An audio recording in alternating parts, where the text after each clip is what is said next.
Hello, ladies and gentlemen, it is I, your dungeon daddy, and your dear Uncle Armor Daughter. I am here with my unfortunate survivors. Say hello, unfortunate survivors.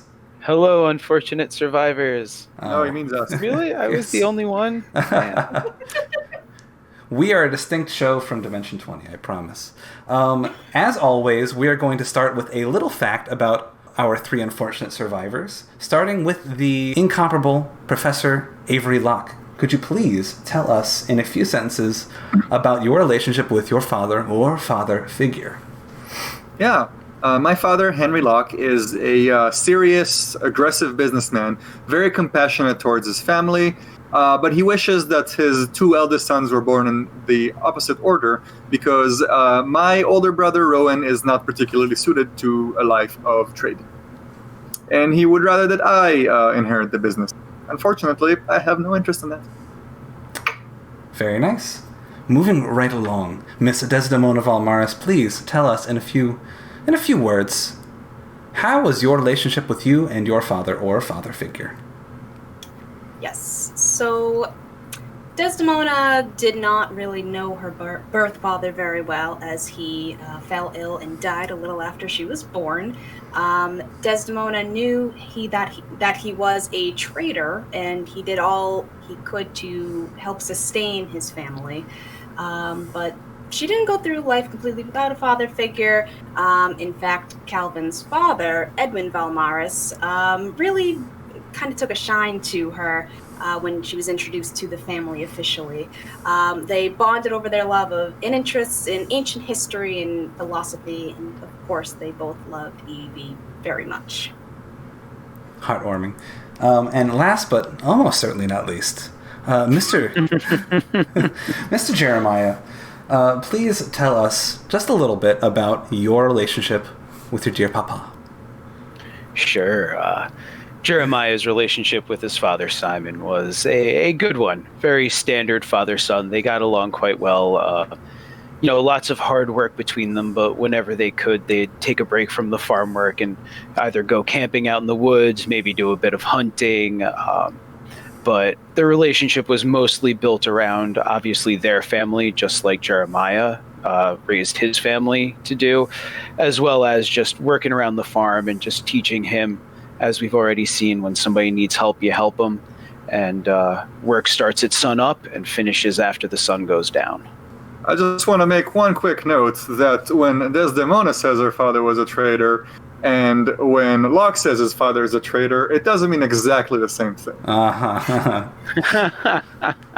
Right. There's like imported ambrosia and like pelts. My father owns stores and trades with kings. Ah. Oh. Yeah, no. Growing up in Candle District, not at that level. Nah. Desdemona's parent or father traded Pokemon cards. It's incredibly lucrative.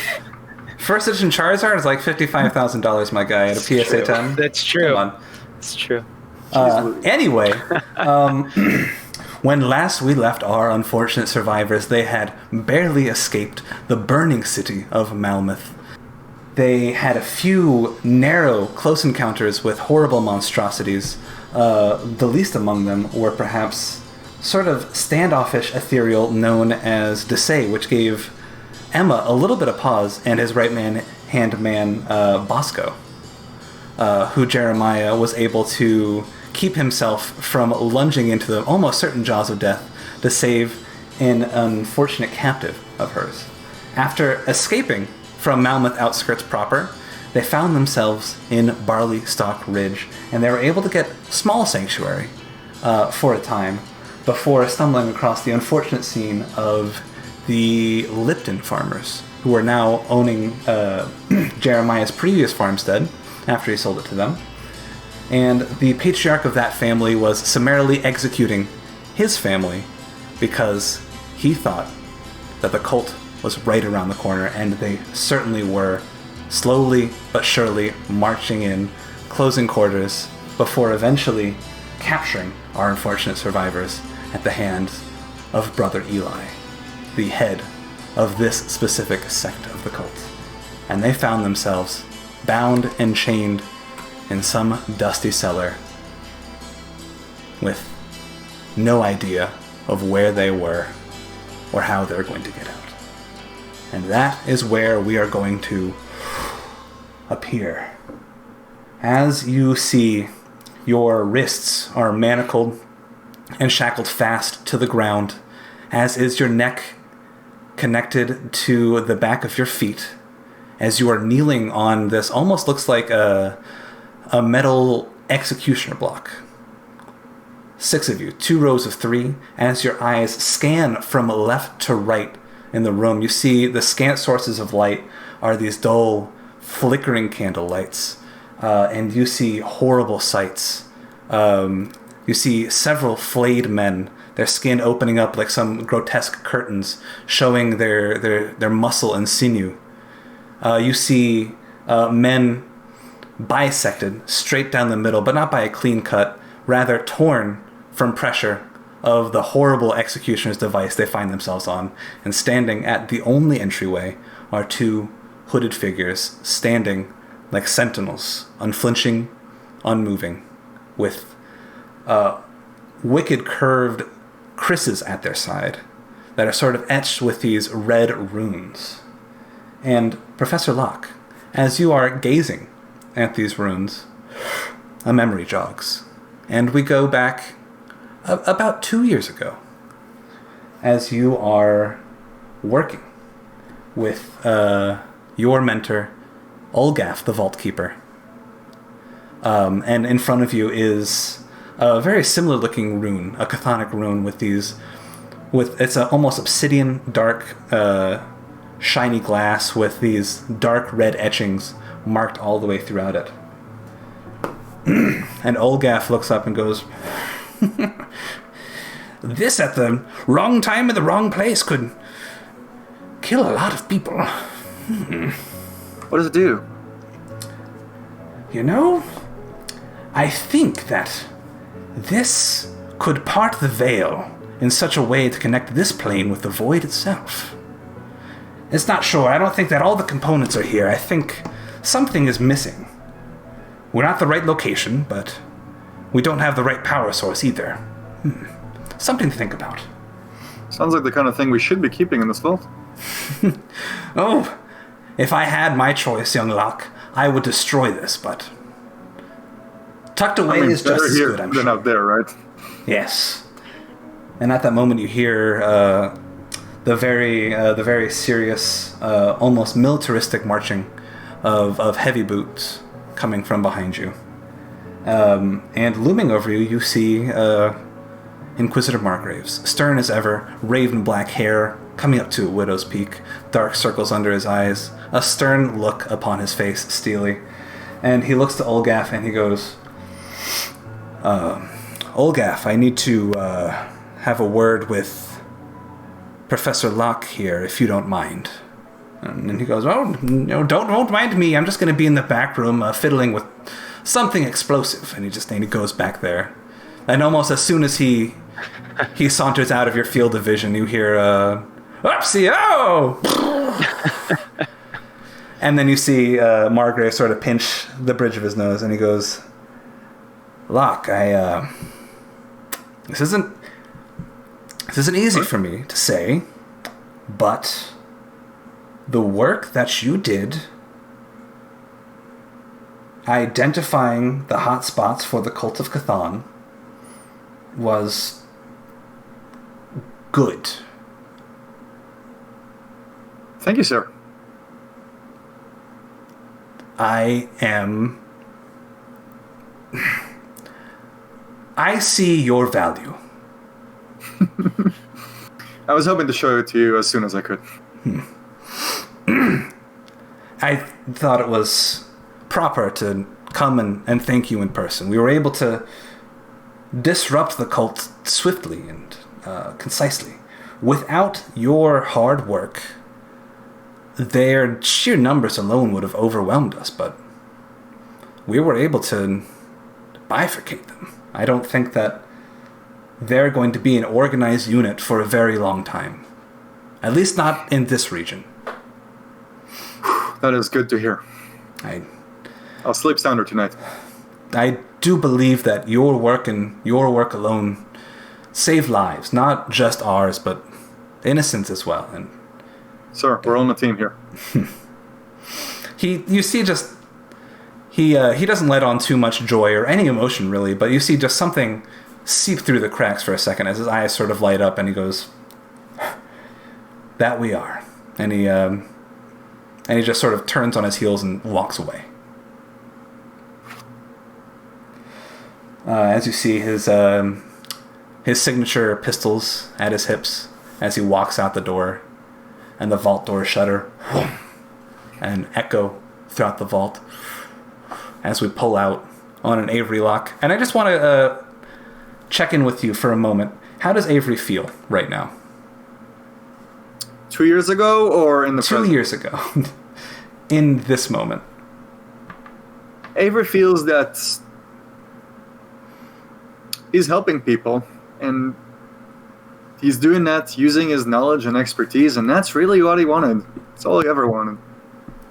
Wonderful. We pull up and up and up. We see Avery alone in a large empty vault, holding his salute firm as Margrave walks out the door, and we reappear in current time.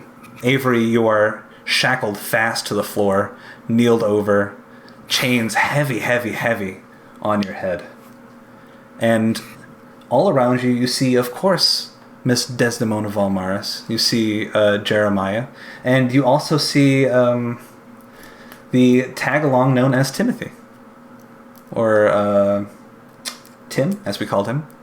As well as little Maddie Lipton. But notable exclusion is you don't see Emma anywhere. Well, that's good at least. Maybe she got away. As you are sitting there, Desdemona, I would like your choice. Either a perception or a nature check. Ooh. Well, we're going to go with a perception check. And I would like you to keep in mind that different checks with different successes will yield different results. I'll also accept religion. I'm going to go with perception. Go for it. I'm not feeling risky. Okay, yeah. So there was a 12 Plus 4 for 18 for perception. Okay, so with that roll in perception, you feel drained and out of it, but you do see this sort of vibrant-looking widow spider sort of crawling along your manacles, and you see it sort of stand still right between your hands and sort of raise two of its legs, probe the area a little bit around you before skittering off beyond the two hooded figures under the door. I never did like spiders. One thing I should mention at this point is that as you guys are all coming to, you have sort of some autonomy over your hands. Locke, I imagine you sort of feel around your waist and you do not find your pistol. Likewise... Am I wearing my clothes? Wear your clothes. You guys are not naked. How about that? But you do not have your pistol. You're searching around. You don't feel your storm box either. Miss Valmaris, you feel it first because you feel distant from Evie. You feel like she's not with you. The ever-present presence of your daughter sort of looming over your shoulders and hugging around your neck tight in that sort of ever-loving embrace is not there. Or it's faint. And, of course, Jeremiah. They took your pitchfork. Oh, yeah. Those things are basically equivalent. Of course they did. So, something is going to happen soon. But I would like to know if anybody has anything they'd like to do at this state at this time. Jeremiah does. Jeremiah has something he wants to do. I've been in most of the houses around here before, and I haven't been in most of their basements, but I've been in some. Do I recognize this one? Ooh, I don't know. Help me out here. What kind of check do you think that would be? Let's see. I mean, because we're at risk of being tortured to death, I'd like to say survival, but really, let me see. I mean, perception, investigation would both work. My perception's better. I am so a generous like DM. that. I'm not going to give you survival, however. That's a bridge too far. Yeah, for me. no. I would like either investigation or history. I think either of those checks work. History. Oh, okay, they're both terrible. So let's see. They're both -1. How we do. They are. Okay. 16 -1 for 15. Not so bad, actually. I'm going to tell you what. You do not recognize this place, this basement, but you look across the walls and you see large roots sort of peering through and sort of snaking their way in between some brick. And you would recognize these roots as heavy tree roots. Interesting. Okay. Maybe under the grove. That's exactly what I'm thinking. So, which is not a good sign. Locke, yes. Locke would like to mumble and activate the runes in his armored Inquisitor jacket. Okay. Yeah, I did say you have your armor. So what do these runes do, my friend? They're the equivalent of a mage armor spell. You feel your armor get a little bit lighter. It has a sort of pale shimmer to it, imperceptible to anyone who's not actively looking out for it. But you do feel that arcane presence around you embolden. Desdemona, do you have anything you'd like to do? So remind me again what the kind of setup is. So we're chained 3 and 3. Are we against the wall, or are we just kind of? You're close to the back wall, but you're a little bit forward from it. The people who you're chained with are, of course, the 3 people in this party. Little Maddie Lipton, if you'll recognize that from the very end of our last session, was the son of the man who was executing his family. And, of course, Timothy, the straggle-along. And there's one more person who you do not recognize, a young woman. What does she look like? She looks like she's probably like young 20s. She looks very much so like she works on a farm. She has sort of sun-bleached skin a little bit. Sort of like heavy scars and calluses all over her shackled hands. She's got brown braids that sort of fall on either side. And you can see that her face is just sticky with tears, as she's still just like she's sort of shuddering and sobbing, but you can tell she's all cried out. Nothing is coming out, but she's just sort of like, she's got a 1,000-yard stare, staring at a brick on the floor, shuddering, breathing deep, and those sort of sudden, quick bursts of air that come into your lungs and sort of hurt as they expand. And she lets out as if she wants to cry, but she cannot. Okay. And are there any like visible locks on these chains that are on us? I'm not going to make you roll for that. Yeah, so it's sort of firm metal clasps that go underneath, and there is a heavy, heavy padlock underneath the clasps. So just like this, the padlock would be right here under your wrists. Okay. So if you were holding, for example, a key or a thieves' pick or something. Theoretically. Similarly with your neck, the lock is on the back, and of course with your feet, it's tucked between your ankles. Okay. So with my wrists being bound, would I be able to lift my hands to reach for a potential pin in my hair? I mean, yeah, you have a certain amount of range and mobility. You're not like shackled in place, but you can. I would like to remind you that there are these 2 sort of robed figures that are watching. You can do anything you want. You absolutely can reach up to your hair, and you would have to make a stealth check in order to lockpick without them noticing you. And then you'd have to make a probably a sleight of hand check in order to pick that lock successfully. You know what? Desdemona is... I'm feeling this, yes. Okay. I'm going to try this. So she's going to just reach for one of the pins that's keeping her curled brown hair back. Just kind of try to take it out as smoothly as possible. So it's going to be one stealth check for the entire action, and you're going to have to beat their passive perception. Yep. Okay. Can I try doing something to give her advantage on this? As long as it makes sense.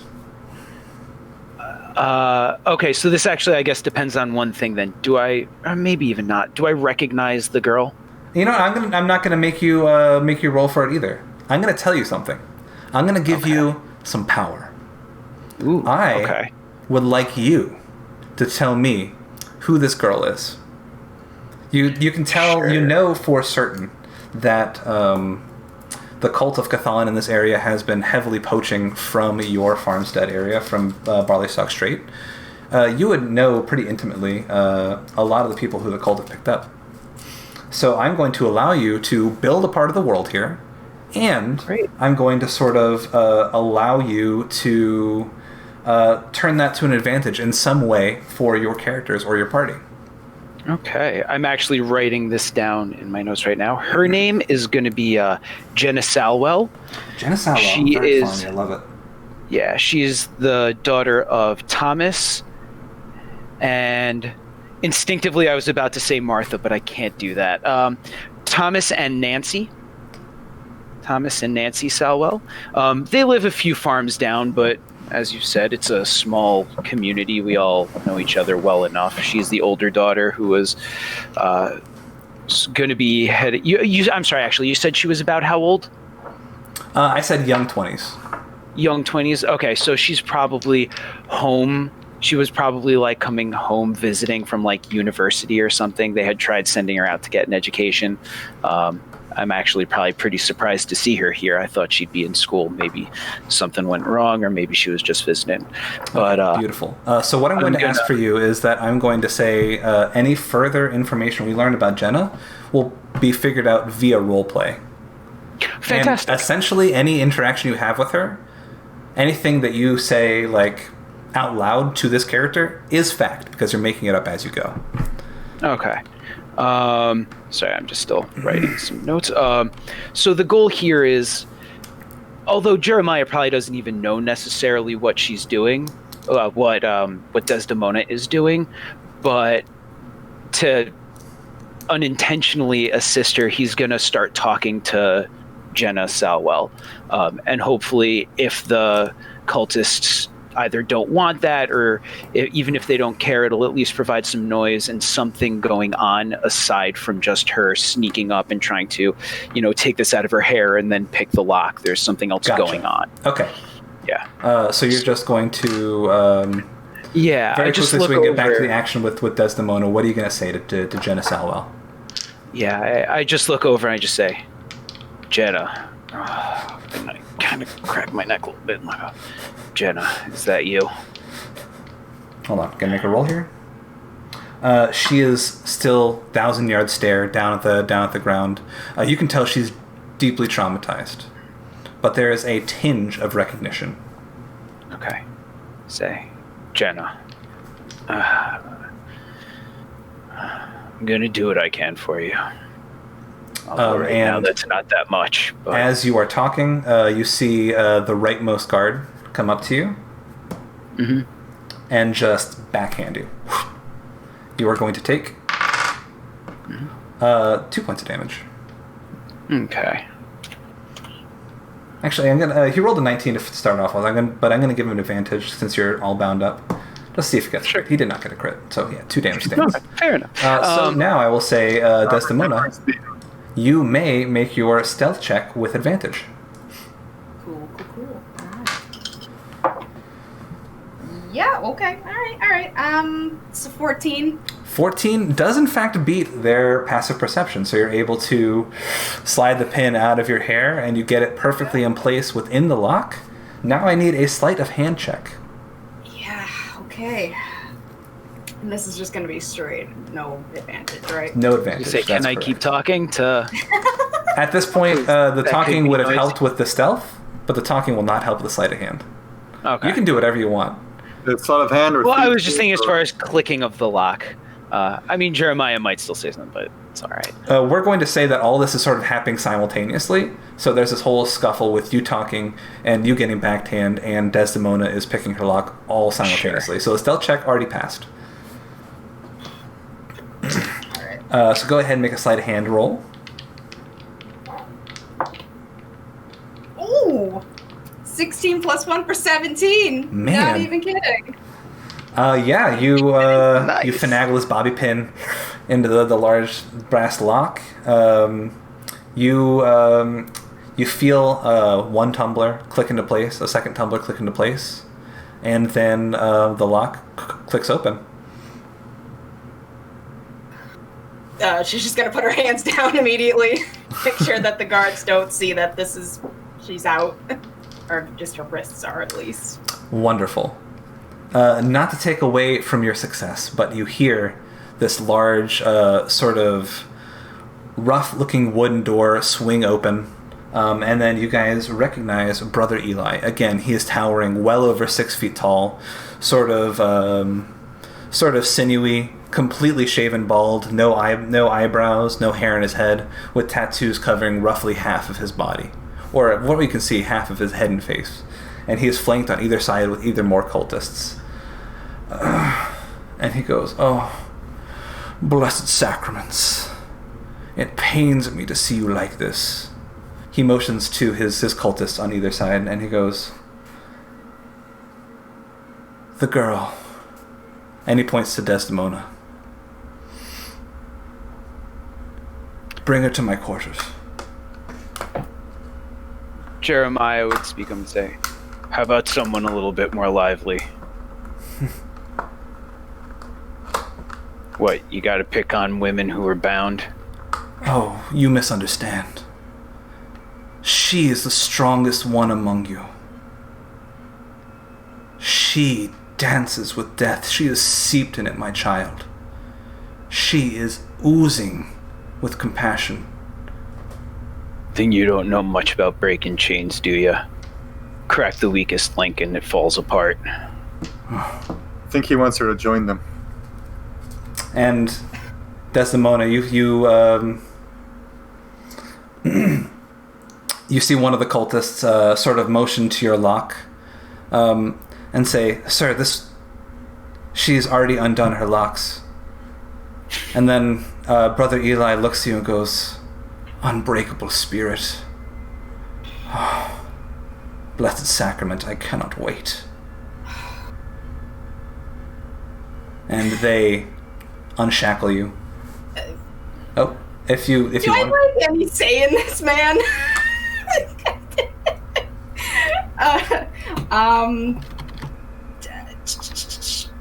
She's just going to. I mean, now that secret's out, she's got both hands free. I mean, could she just stand up on her own, or just because of? Yeah, sure. Describe it. They undo your feet and neck locks. Yeah. Okay. Yeah, she's just gonna kind of stand up, just kind of stand tall, brush her morning dress off a little bit, and just say, just with as much bravery and energy as she can just kind of muster in this moment, just she's gonna look in this dude's eye and just kind of say, "I know not of this Chthon that you worship, and we don't intend to stay long enough to find out. You will release us. You have made some kind of mistake. We are not these sacraments that you are looking for." "No, child. The mistake was made the moment humanity was spun out of nothing. That is the mistake that we must all work to rectify. We will speak more in my chambers." Come.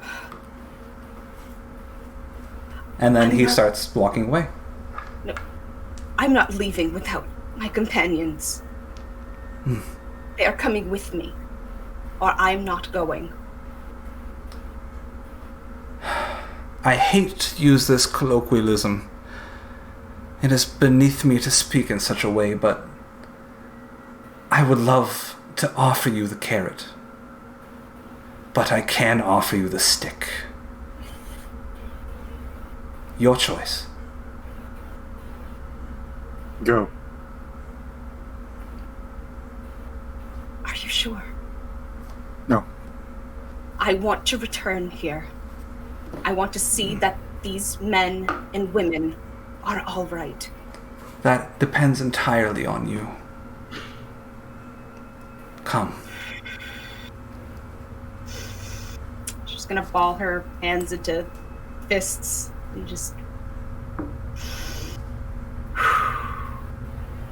She'll follow him. And as the two cultists and Brother Eli, along with Desdemona, actually they're not touching you or leading you. They are sort of leaving you to your own devices, and they all walk out the door, and the heavy wooden door swings shut behind them. Professor Locke, I would like for you to make a perception check for me. Or we could do a different check. While he's rolling, may I ask a quick question? Of course. Are we now officially left alone in the room? No. Okay, so there are still... He came in like, with two, a he couple left with cultists. two. There are the two that Gotcha. were sort Okay, of watching. I just over wanted to clarify. Okay. 12. 12. With that 12, I will tell you that you notice that one of the two cultists that is watching over you, not the one that punched Jeremiah, is sort of lightly chewing on something. You can sort of see his hood bobbing up and down. And we are going to cut to. You see this large, Desdemona, you see this large stone chamber. In the middle, you see a well, sort of flowing with stagnant blood. Off to the side, you see a very simple but crude table with a few crude wooden chairs all around it. And Brother Eli motions for you to sit.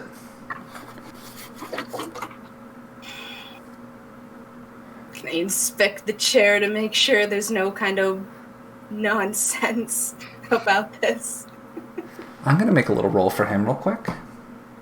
He's gonna look to you and he's gonna say, No parlor tricks, nothing. I will not lie to you, darling. Tell me, is there something that I may call you? What is your name? My name is Desdemona Valmaris. It is a pleasure to meet your acquaintance finally. You may refer to me as Brother Eli. Tell me, are you hungry? Are you thirsty? Is there something I can get you?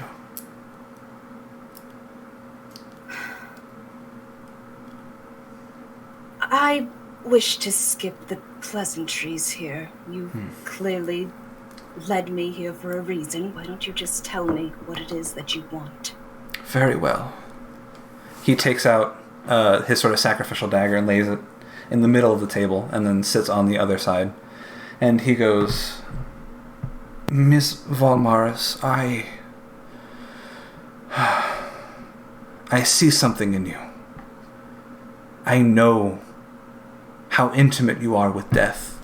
I, too, am intimate with death. I court it every day. I take no joy, I take no pleasure. But I do what I must.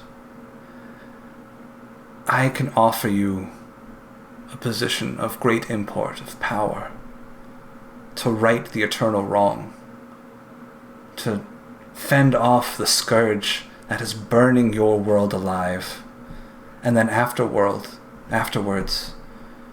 we will return to nothing, the sweet release of oblivion. I assume you've seen the green fire.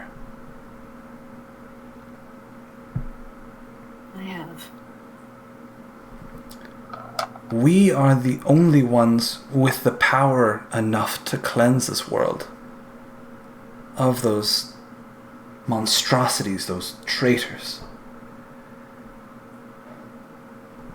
And I believe that you could play a key role. And all you need to do is be baptized.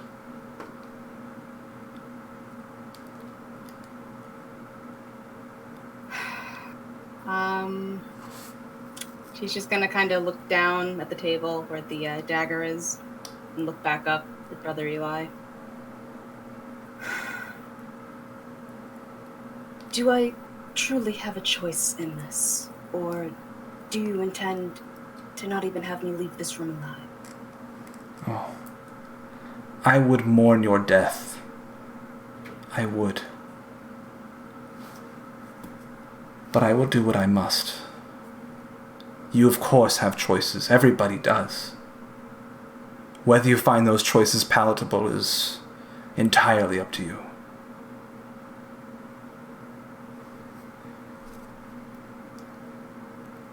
Well, obviously then, my choice is to say no. I want no part in whatever plan you have, or any kind of significant status in this cult that you currently have. Very well. The stick it is. And he snaps to his two cultists as they file out the door.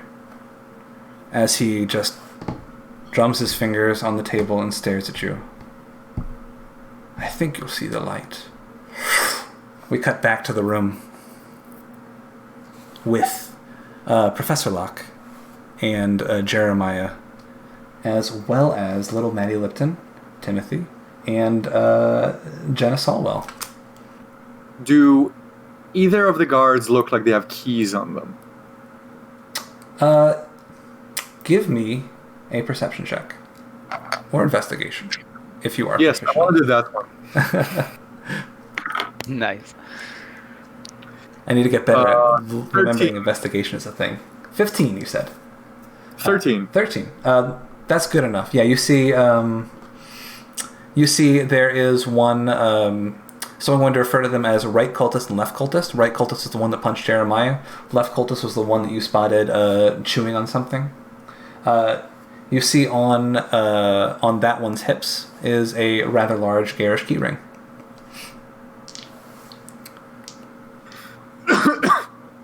Hey, you there.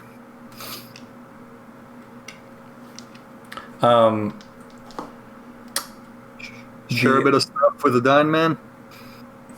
I'm sorry, could you repeat that for me, the DM? Yeah, said, you share a bit of snuff with the dying man? He's going to walk up to you, and he is going to backhand you. As you take... No, just another 2 points of damage as you feel a little bit of blood trickle down your lip. As you hear the voice go, "Quiet, prisoner," and you can again make another investigation check. I don't know if that's the right. We'll see. Make another investigation check. Sure, still 13. Okay, you definitely recognize this voice. Care to guess? I mean, if it's Donald, I'm gonna, literally murder.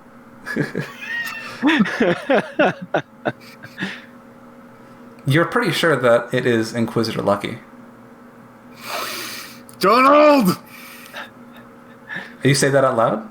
Or... No, what I say out loud is, I'm sorry, could you come a little closer? I couldn't hear you very well.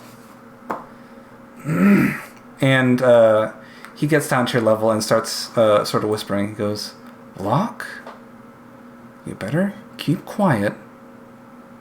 Or I swear to Empyreon, things are going to get messy. I've got a plan. But you need to be on the level." And then he rears back and slaps you again. For 4 points of damage. As he just really rears back and he settles this one. No, he meant that one. Can Jeremiah try and see if he heard what was said? Yeah. I think that's just a perception check. Cool, because there's... Well, let's see. 9 total. Yeah, they were sort of whispering in hushed tones. Okay. But I will say that you definitely picked up on kind of a strange vibe there. Okay. You see Inquisitor Lucky walks over to the other guard and sort of speaks softly to him, and the other guard sort of walks out the door. And then he waits 2 beats, and pulls off his hood, and he goes, I've seen some surprises in my day, but when I got my hands on a stray Stormbox of Elgoloth, and who did I find locked up in this dusty old cellar? I'm gonna be honest, I thought you'd be dead by now. Glad that you're not, but cards on the table, I thought you'd be a charred corpse. But here you are. Happy to disappoint you. Like I said, I have been waiting for the right moment. And it seems like the right moment just fell into my lap. I'm so happy you get to scream me out of jail again. Yeah, this is becoming a pattern, Locke. I think this is 2 that you owe me, but I've got a feeling you're going to be able to pay me back really soon. Whatever, man. Anything. And he goes, and he walks up to you, and he unlocks your wrist shackles, unlocks all your wrist shackles. He says, okay. No. Put him back on. I am going to arm you. I'm going to get all your stuff, and I'm going to bring it back. But you guys got to hold tight. But do not fuck with Brother Eli. That's not a fight that you want. Where's Emma? E.T. turns around and goes, whoa! Hey! I recognize you. Where's Emma? Weren't you harboring a witch? Yeah. Did you catch her? Huh. You know what? I really underestimated that witch. Whenever she bound through the forest, that was like her natural element. She was slippery. I seem to remember Margrave and I got a little tangled up in vines, and she slipped out of our grasp. You're just not great at capturing farmer witches, are you? Suppose not. I've got other strong suits. Yeah. Like, got a mean backhand, isn't that right, Locke? Yes. That's right. Oh, by the way, notice the glove. Got any guesses as to who convinced their compatriots not to chop off your hand? It's me. I did that. Anyway, you guys sit tight. Oh, you asked about... Yes. I think that they are going to execute her. I'm not sure if they already have or if they're going to. But yeah, Brother Eli does not take too kindly to Aetherials. You knew that that's what you're lugging around, right? You're kind of consorting with the enemy? I don't know what that means. The things that scorched Malmouth? Raised the dead? Causing the literal apocalypse? She's one of them.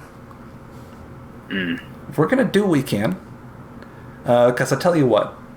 The more power that you guys have, the better it is for me. So I'm going to find your friend, see what I can do. Get me a pitchfork. I'll get you a pitchfork. And in a cloud of mist, he's gone. As soon as he leaves, I turn to Avery and I say, He threatened my wife. As soon as I'm free, the first thing I do is punch him in the face. Just letting you know. I'm okay with that as long as by free you mean outside of this basement and not just outside of these shackles. We'll see.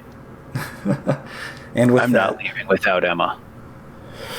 Tell you what, if you wait until we're safe to punch Donald, I'll punch him with you. Fine. Deal. I'm not leaving without Emma. Done. Jenna, can you hear me?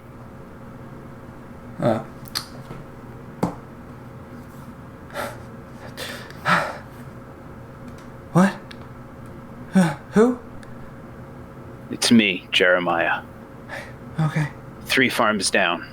You know me. And she's just sort of nodding to herself. Jeremiah. Whatever happens, I'm gonna come back for you. Just know that. I'm not leaving you here. You guys once again see that wooden door swing open. The cultists come in once again. They unlock the shackles around Tim, who is, of course, sort of beside himself, breathing, hyperventilating. And as soon as they pick up Tim, they start dragging him away. He starts screaming, "Ah! Oh, no! Ah!" And they do the same thing to little Matty Lipton. They unlock his shackles. And you see one cultist sort of grab him by the scalp, get a fistful of hair, and just sort of start dragging him away as he is, again, kicking and screaming. I say, wait. Take me instead of the boy. I've got to be worth more. He's got more blood.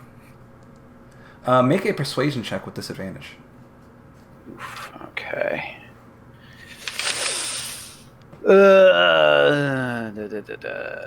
10 total. The cultists, almost in unison, say, "Brother Eli's words are absolute," and they continue to drag their prisoners out the door. And with that, we're going to come back to. I think as fade out, you just see kind of Jeremiah bang his head on the stone, or I forget if you said if it was steel or stone, but that kind of like chopping block that he's on. He's just kind of like. Yeah, you're thumping. Yeah. You can feel the welts on your forehead growing as you rhythmically bang your head out of frustration. Desdemona, you are sitting across the table from Brother Eli, and for the past few minutes he has not stopped rhythmically drumming his fingers left to right, index to pinky, staring you down. When then his 2 goons come in with, of course, Tim and little Matty Lipton in tow. And he says, "Oh, yes. The sacraments are here. Here is your blessing, child. The blessing of choice. In order to be baptized, you need to take a life. You need to bathe in Cthulhu's stolen, wretched blood. But I will let you choose. If you choose neither, then they both will die. But you will not be baptized."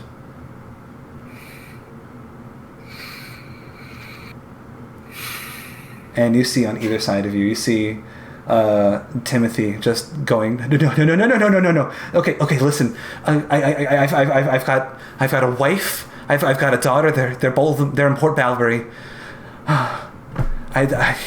My wife's name is Anastasia. She's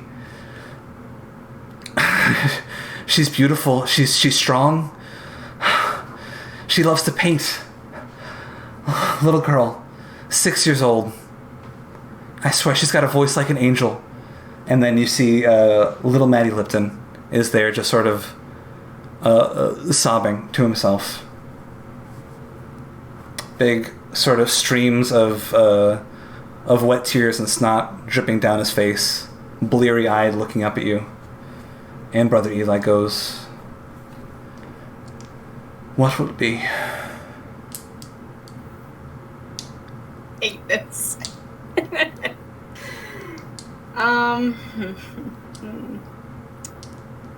Desdemona looks at. First, she looks at Tim, just kind of pleading. Just the pain in her heart is just overwhelming. She can feel for this man, for his family, and just for everything that he is trying to live for. And then he looks at the poor little kid that got mixed up in all this, and it is almost enough to make her cry herself, but she just takes a sharp breath in. She tries to remain strong, digging the fingernails into her fist, into her palm.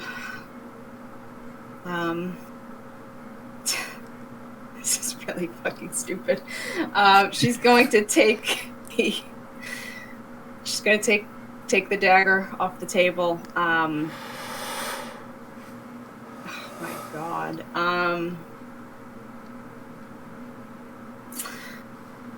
I mean, this is really dumb. Okay, yeah. I don't want to say it because it's such a stupid idea. Those are the best ideas, though.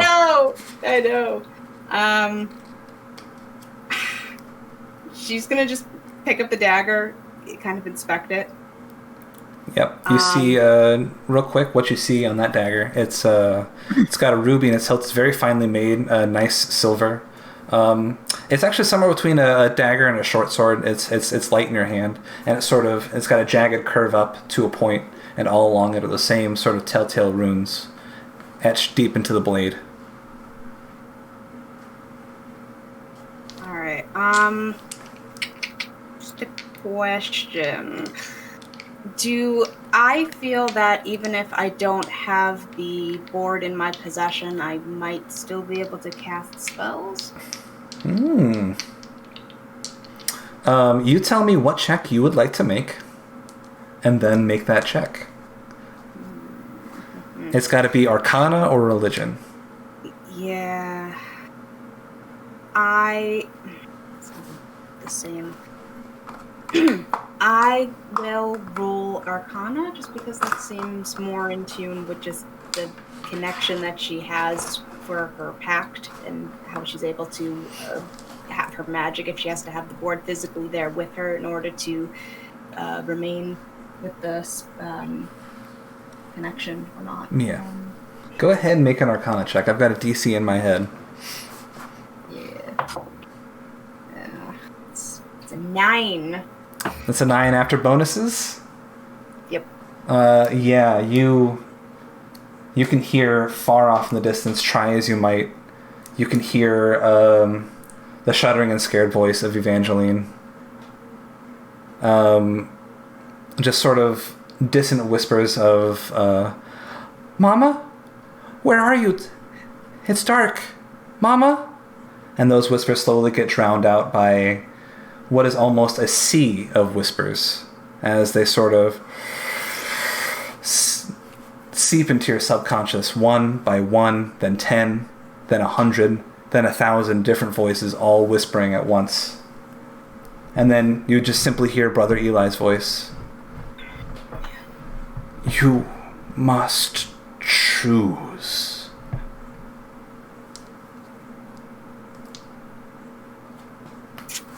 He's still sitting, right? What's that? He's still sitting. He's still sitting, relaxed posture, all of that. Just sort of hand in front of his face, staring at you intently, eyes half cocked. Man. Yeah, alright. He has both hands up or just one? He's got one hand sort of braced against the chair, one hand in front of his mouth, and he is just staring at you, sort of hunched a little bit forward as if he is eagerly anticipating to see what you will do. Yep. She's going to look like she is walking up towards Tim, but as soon as she is right next to Brother Eli, she's just going to grip the dagger and just try to go right for him, for the neck, just something in his face zone. Okay. Make an attack roll with advantage. Yeah. Okay. And I will tell you, with these distant whispers in your head, you can feel a sort of unwieldy power within the blade, if you choose to tap into it. Okay. Okay. So let's see. What is it? Just a straight roll, or do I add any kind of proficiencies or anything? I don't imagine you're proficient with blade weapons. I mean, is it just a dagger? So, are you tapping into the power or not? Is a question that I would like to ask at this time. I would say so. She would subconsciously do so because she part of her believes that this might have to do with Evie's magic potentially, but at the same time she doesn't know. But she will still kind of give in to it and see if that would help her. So, what you're holding in your hand is a +2 sword. You can feel sort of power emanating from the blade. That sort of you can feel the blood in the hand that's holding the blade sort of pump a little bit faster. And you can you begin to lose feeling in your hand as you're holding it, but you feel this immense power coming from the blade itself. So what was the final roll? Keeping in mind that was a +2 weapon. So without any kind of proficiency, so you said it's a sword, not a dagger, right? Right. Okay. But like a short sword for dexterity? Yeah, we'll call it a short sword. You wouldn't get proficiency for it. That's a martial weapon, yeah. Yeah, but you can use the dexterity. Right, but I was going to say, yeah, the dexterity is nice. Good call, Avery. It's a 15. 15 does it. Okay, so this is going to do a D8 +2 damage. Alright. Alright.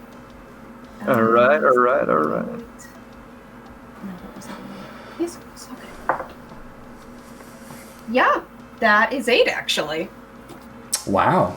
Now, Nice! you are going to take a single point of damage Oh, okay. Sure. as you feel blood almost seep through your hand into the hilt of the sword as you drive it in. Are you just sort of you place it right into his chest here, sort of in a quick stab. You're going for the face area.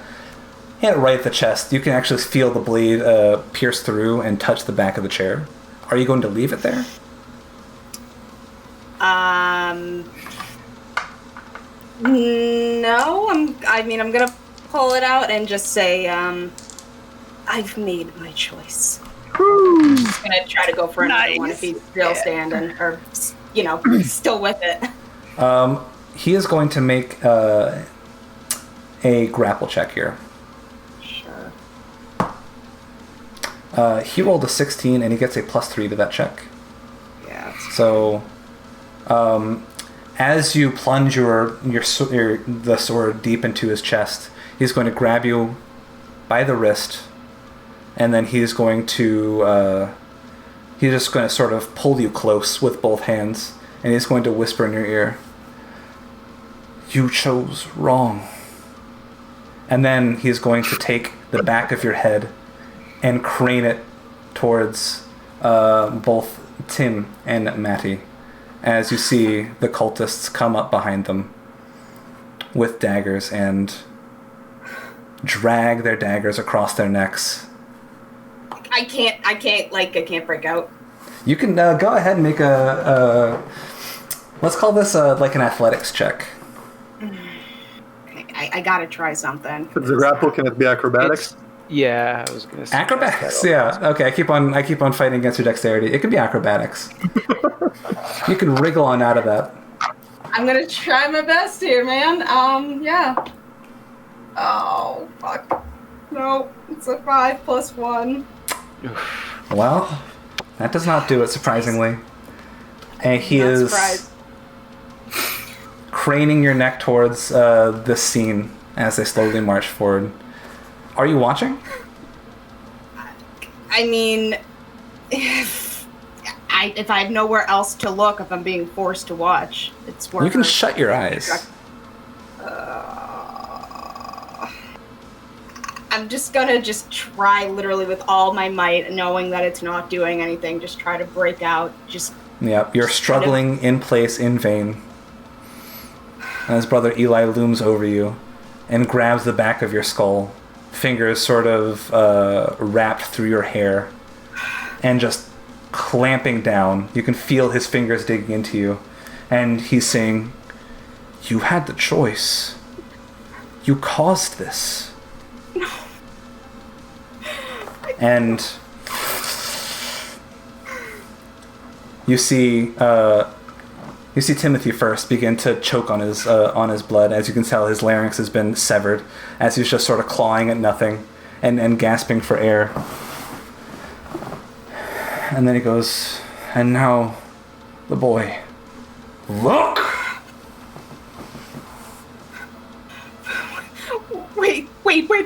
Wait.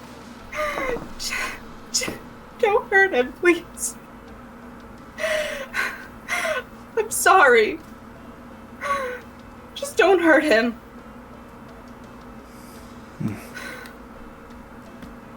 Are you more amenable to my proposition, dear Sacrament? Just let him go, and I will hear what you have to say. You've Please. heard what I had to say. You must work to break free this world of their unbound chains. Undo the original sin that created us all, return us to oblivion, child. Say the words. My God.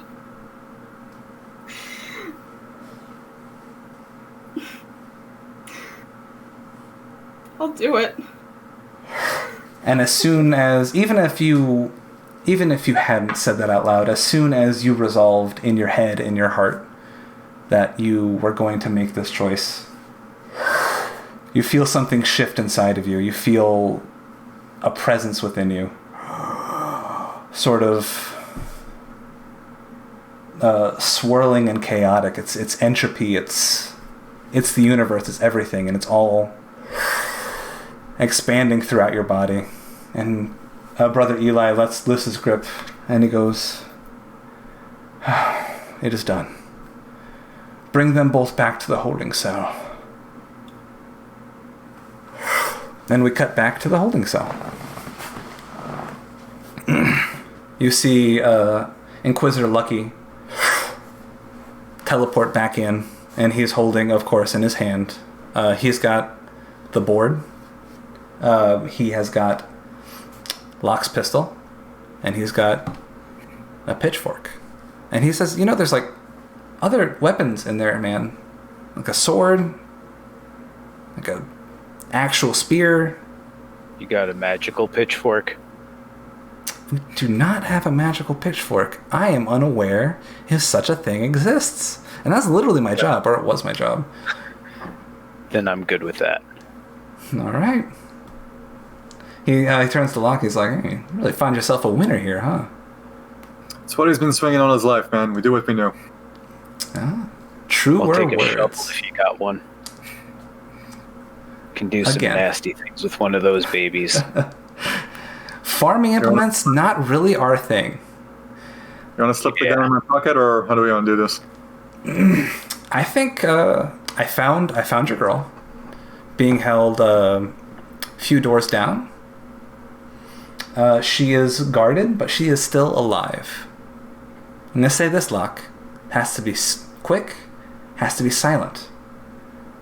If you make so much as a peep, and Brother Eli finds you,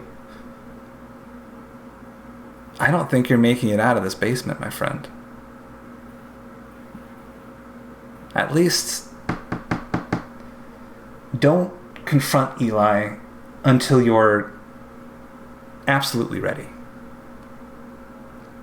Until that time, move quickly, don't fire a shot. Be swift, be decisive, and then make for the exit. Okay? of my box, I hear electrocuted men don't make a lot of sound. Oh, yeah. He takes your storm box and chucks it to you. Been a long time since I've seen one of those. Sort of stirring some memories. It's a classic. Love the storm box. You got to. I got a question. What's up, farmer? Where are we? Are we under the big tree in the grove? The grove? We're just in some forest. Are we underneath the tree where you went to go when you found my kids? When you were looking for the witch? Man, he turns to Locke and he goes, man, this guy has some... He's got the wrong idea about me. I do not remember every single tree that I've ever seen, my friend. That's good to hear. I'll tell you what, I don't think we're under any special tree. I think we're just under some regular, run-of-the-mill pine trees. I just shoot Locke a look when he says that. It's actually probably a look of relief more than anything else. Okay, Arbalest questions aside, I think there's no time like the present. Great. Unlock the girl and let's go. Yeah. He goes over, he unlocks all the prisoners. Oh, she's the only one left, right? Yeah, she's the only one left, I think. Yeah. Oh, that's right. Yes. And I'll just give her my arm and just kind of help her along. And as you guys are, as this is going on, you see the door swing open. You see Desdemona. What does Desdemona look like at this moment? What's going on in her face? Her face is just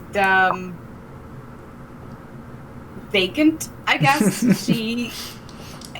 You just 1,000-yard stare, kind of similar to the girl that she literally was just held captive with, kind of mimicking her look of doesn't know what just happened, but she has seen some shit.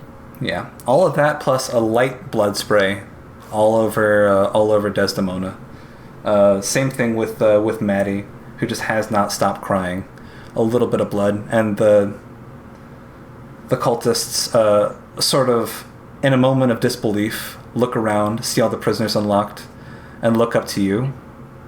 And can I immediately jab at the one holding Maddie? Yes, one of you can get a surprise action. Avery? I'm inclined to give it to you, since you are the one who piped up first. I'm just giving him the option. Okay. Yep. You're a decisive man. Yep. Jeremiah is definitely a decisive man. All right. Ooh, that's going to be a 10 to hit? Your pitchfork sort of gets caught on their robes just a little bit as it drags by, not making contact with flesh. Everybody roll initiative. Okay. May I assume that Donald also returned my daggers? Everything that you had when going in. 21. 21. Ooh, nice. Oh, and by the way, Miss Valmaris, you hear a sort of panicked shouts of relief coming from Evangeline in this room. And she's going, Mama? Mama, I was so scared, Mama. She snapped out of it. She's back in the moment. Back in the moment. Atta girl. Okay, so right along the line, I think we're going Locke first with a 21. Mm-hmm. Anyone get above a 15? I got a 15 exactly. Okay, then it's going to be Locke, Valmaris. I'm going to roll for Donald.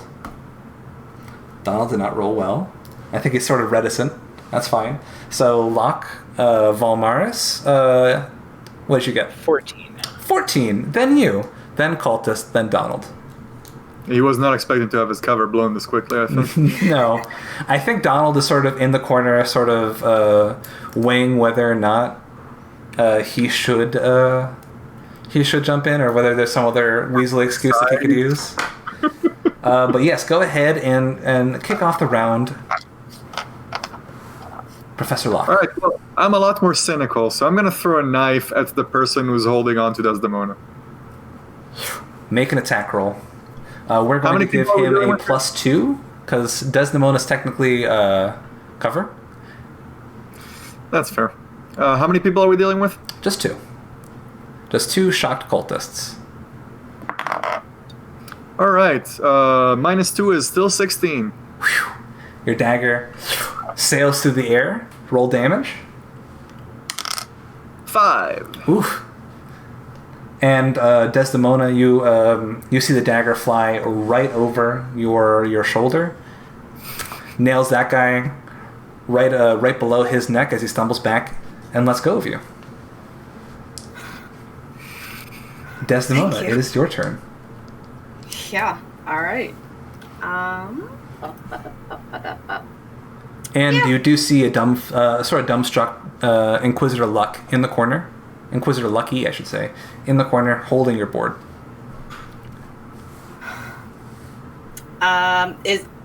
If I go towards him, are there any other cultists that would get an attack of opportunity? No. The one that Locke just shook off of you is just sort of staggered backwards and not really having time to react, and the other one is holding fast to the child and sort of using the child as a shield. No. Okay. Yeah. Immediately, she is going over towards Lucky. What's his name? Mm-hmm. Yeah. Inquisitor Lucky.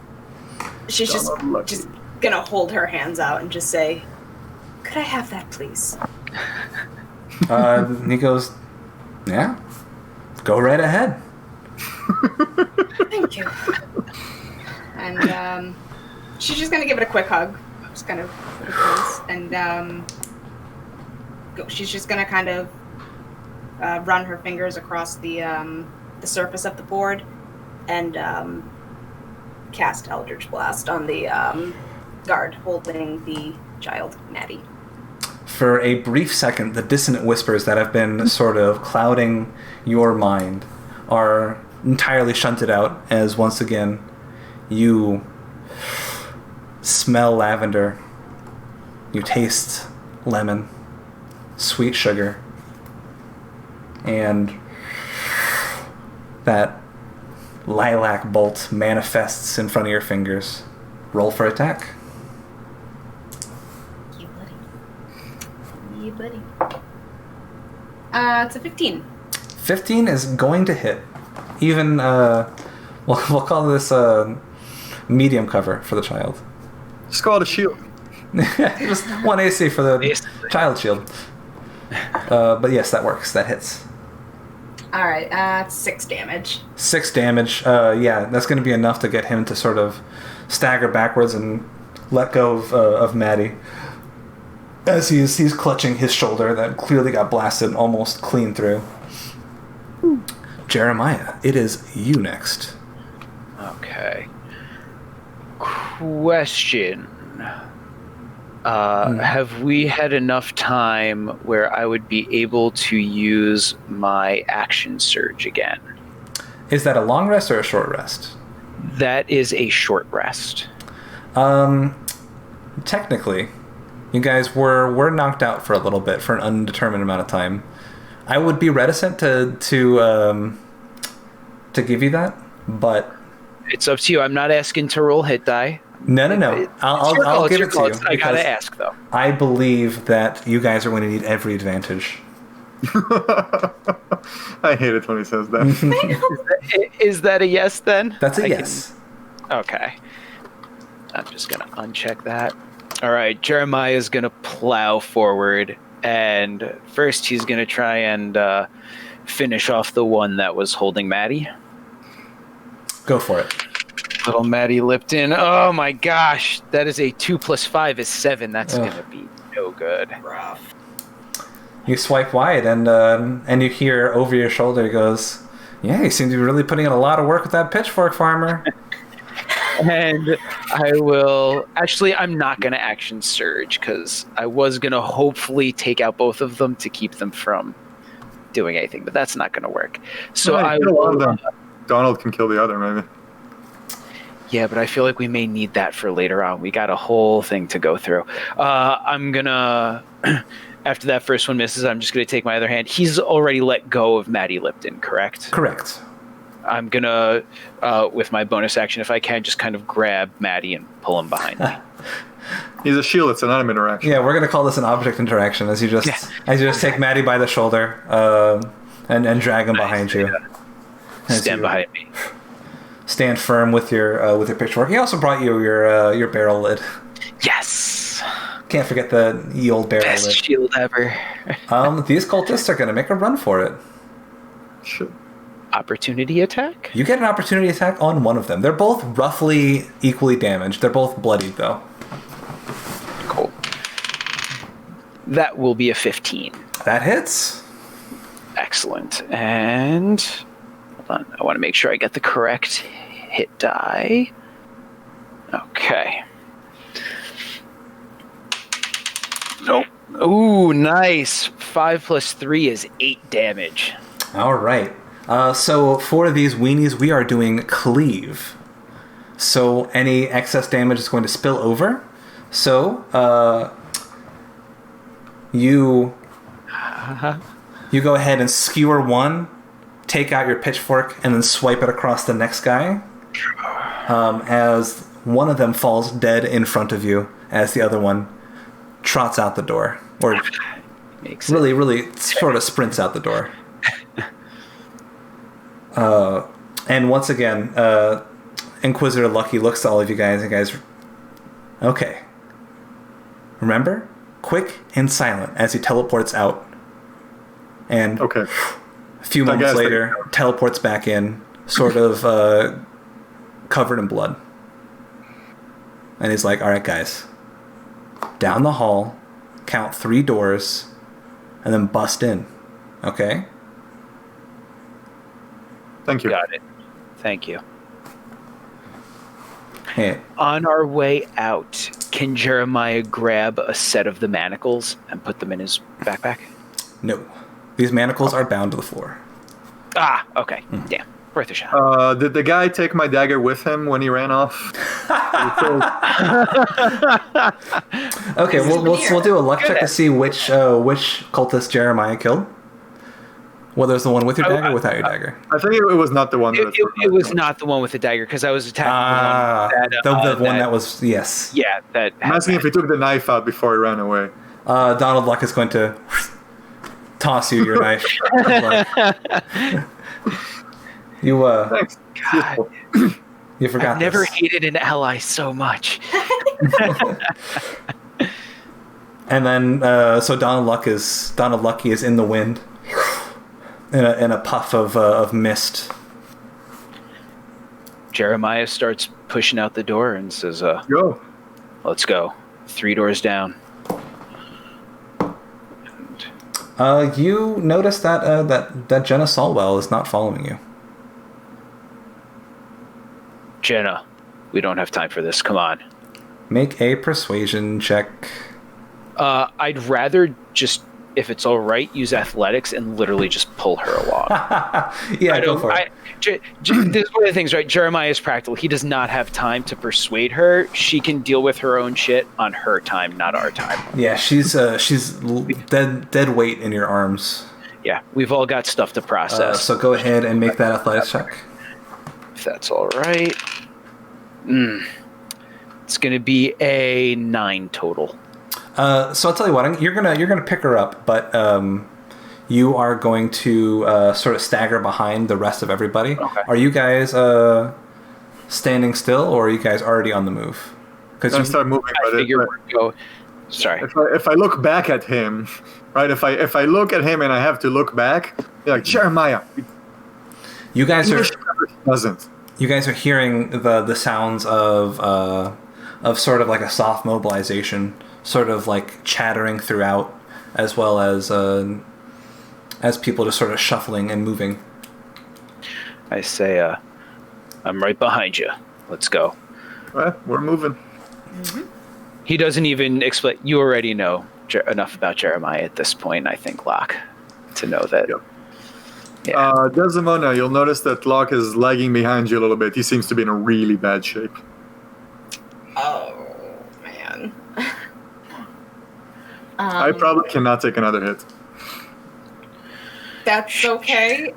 Desdemona's leading the charge. She just kind of looks behind to Locke, seeing that he is, worse for wear, and just... Actually, you know what? Okay.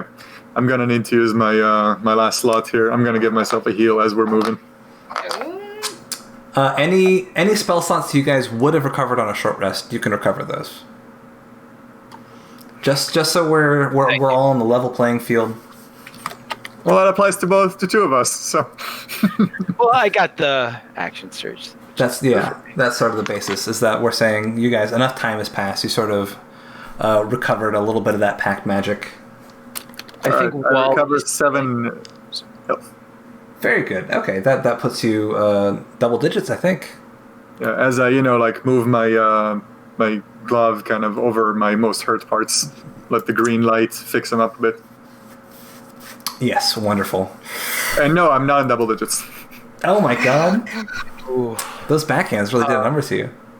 While we're walking, Jeremiah is gonna ask Locke, if you want, you can take her. I'll go in front. You're looking pretty bad. I can't drag her against her. I don't have that strength. And Jeremiah just nods and pushes ahead. Do you want to? I'll try to drag her, but No. Do you want to stand behind me? This is as we're walking, I think. Yeah. You guys arrive at the door. 1, 2, 3. You see this door is sort of a little bit heavier, laden with metal. I set Jenna down, and I look at the other two and I say, see if you can snap her out of it. And then I just turn and try and boot the door open. Do you guys say that? Do you guys like you're going to? I don't know if I'll have enough time to read. No, I don't think they would. So you're going to make an athletics check here. I mean, a failed roll is not going to be great for you. Okay. Here we go. Jeremiah, that is not a failed roll. That's a 22 total, my friend. Oof. Nice. Once again, getting that sort of flowing with indignant rage, boom, the door swings open with a massive resounding boom that sort of echoes throughout. And you see there are 3 cultists inside, sort of shocked and shackled to a chair with sort of slivers of metal driven underneath her fingernails. You see Emma sort of just looking ragged and terrible. So much for stealth. I would like to pitchfork. I cast pitchfork on them. You may pitchfork. Roll for pitchfork. Jesus. Nope. Just nope. Nope. It's a 3 plus 5 is 8. All right. Back in initiative. All of my good rolls from the last couple times. Oh, geez. Initiative is terrible, too. I got a 3 for initiative total. Well, they rolled a nat 20 for initiative. Damn it. Well, get that out of the way. Okay, yeah, get the nat 20s out of the way. I rolled a 4 for initiative. Oh, jeez. We're also going to roll initiative for Emma. Emma is back in action, so to speak. Hell yeah. Okay. So cultists are going to... 2 of them are going to draw blades, and they're going to come charging at you, sort of just in that all-in lunge to pierce sort of position. Ooh, one rolled a 19. Plus... that's going to hit. Doesn't matter, yeah. What do you mean plus what? Yeah. The other one rolled a 9, so it's not going to hit. Have your plus -2 to not hit you, right? Go ahead and take 5 points of damage. Alrighty. I was about to roll a die for some reason for that. No problem. 5 points. Okay. I don't wanna. As you see, the cultist in the back is sort of dragging the blade along their arm, conjuring a little bit of blood, as it manifests itself into sort of like a long, slender spear, as it And he gestures outwards, and that blood spear flies through the air towards Jeremiah. But it's going to sail overhead and sort of crack the brick behind you. That's some Dragon Age shit. Yeah. So remind me again, what were our initiative rolls that were not nat 20s? 4 for Locke, 3 for Jeremiah. Oh my god, I got a 7. Okay, so Emma is next. All right, come on, Emma. Way to be. Well done. So as these cultists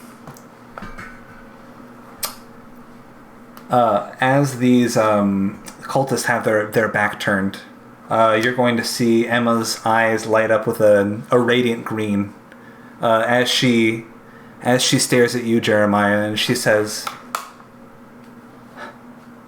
"I trust you." And you see your pitchfork light up with a green flame. You can sort of hear it softly crackling, but also in a strange way, just like softly screaming. Oh, God. Okay. And then Miss Valmaris is going to be next. So she was out in the hall still. She's gonna just kind of poke her head in, see what we're working with here. And let's see, whichever cultist is closest to Emma, she is going to just fire up an Eldritch Blast. That's the one that has already sort of slivered a nice superficial wound in their arm. Go ahead and roll for attack. All right. 17. 17 hits. Yeah. Roll for damage. This time? Yes!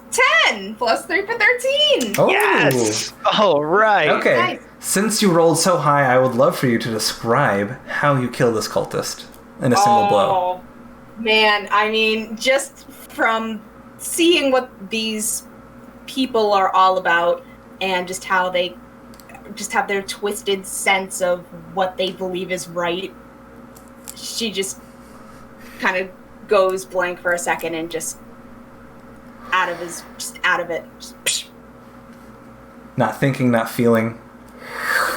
A ray of purple light streaks across the air and just absolutely splatters this dude's ribcage as he smashes against the back wall and clatters down face first into the wall.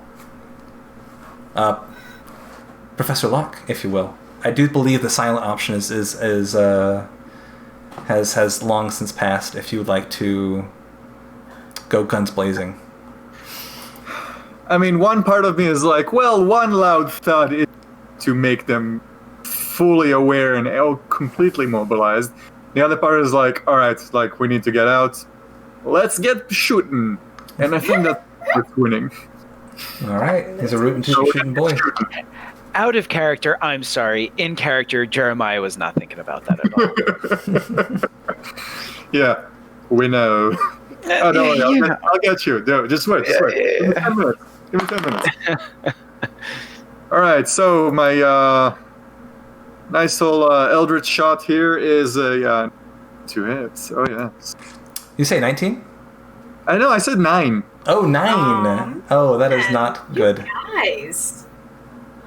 Jeremiah, you hear that pistol ring out right next to your ear.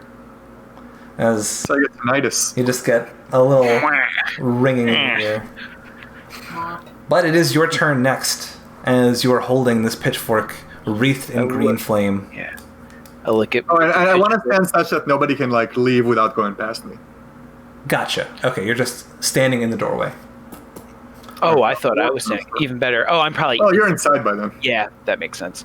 I look at my pitchfork crackling with green energy for a moment, and I just look at Emma, and I just give her the farmer's respect nod.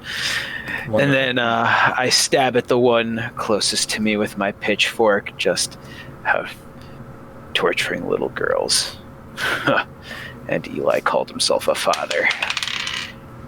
Is there any... Not to us. He was referring to himself. Right. Just out of curiosity, is there any... Do I know what the energy does? Or should I just give you standard numbers and you'll add whatever? Give me standard numbers. Okay, 15 total to hit. That hits. When you roll your damage, roll another d6. Oh, baby. 11 damage, my friend. That is going to be another kill. Nice. I take my pitchfork and I just roar in anger. And I just gut him with it. Yeah. And as I rip it out, I look at the one that's left and just with an overhand, and I use my action surge to drive the pitchfork into the last one. Go for it. Did we get any cleave splash damage, by the way? Oop, hold on, that was off the table. Oh, that's a good question. You do. You get a little bit of cleave splash damage on that guy. And since it's melee and you're next to each other. Would Desdemona as well have? No, that guy was too far away for that.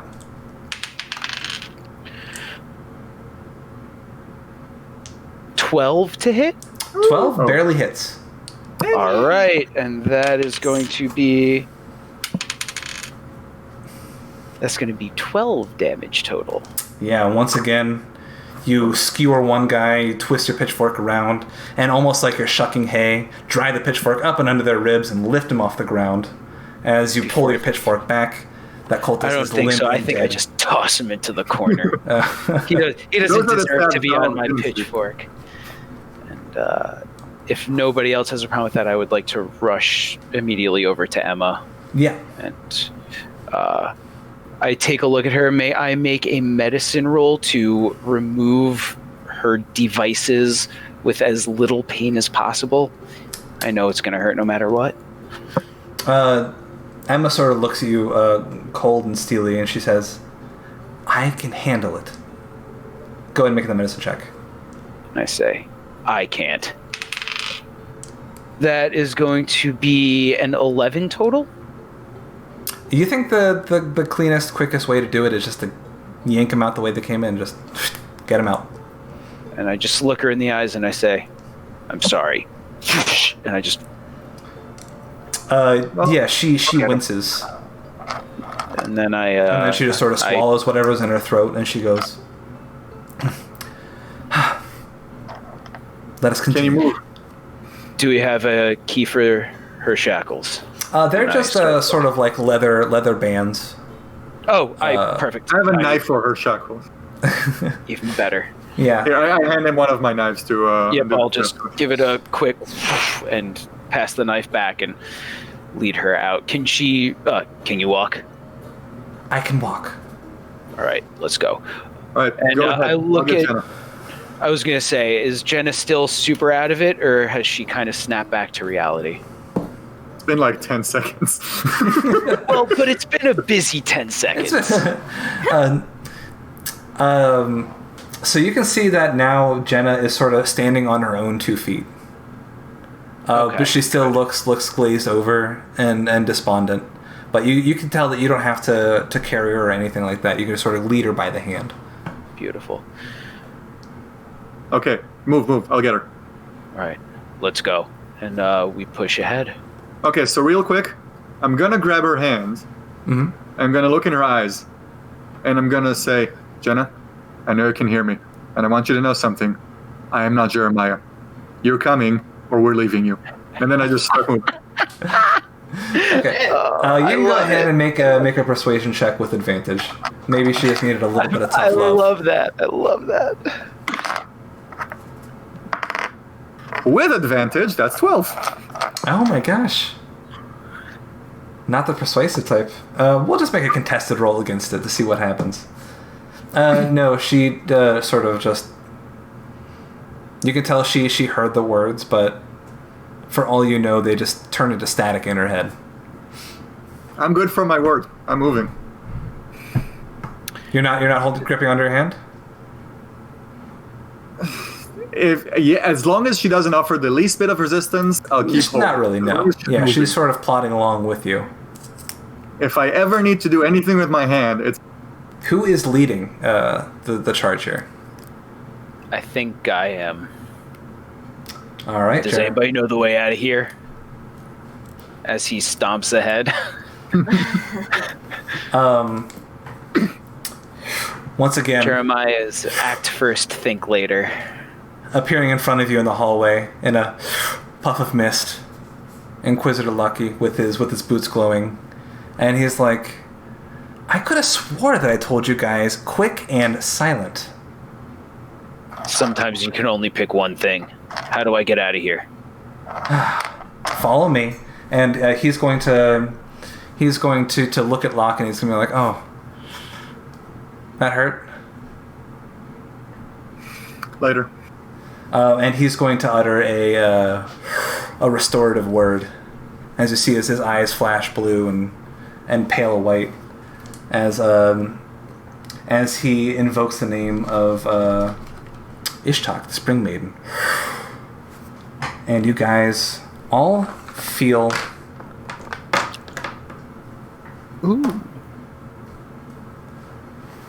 a cool 7 hit points return to you. I'm saying I'm genuinely surprised that he bothered to learn that. I say, thank you. And he goes, yeah, it's basically a straight shot down this way.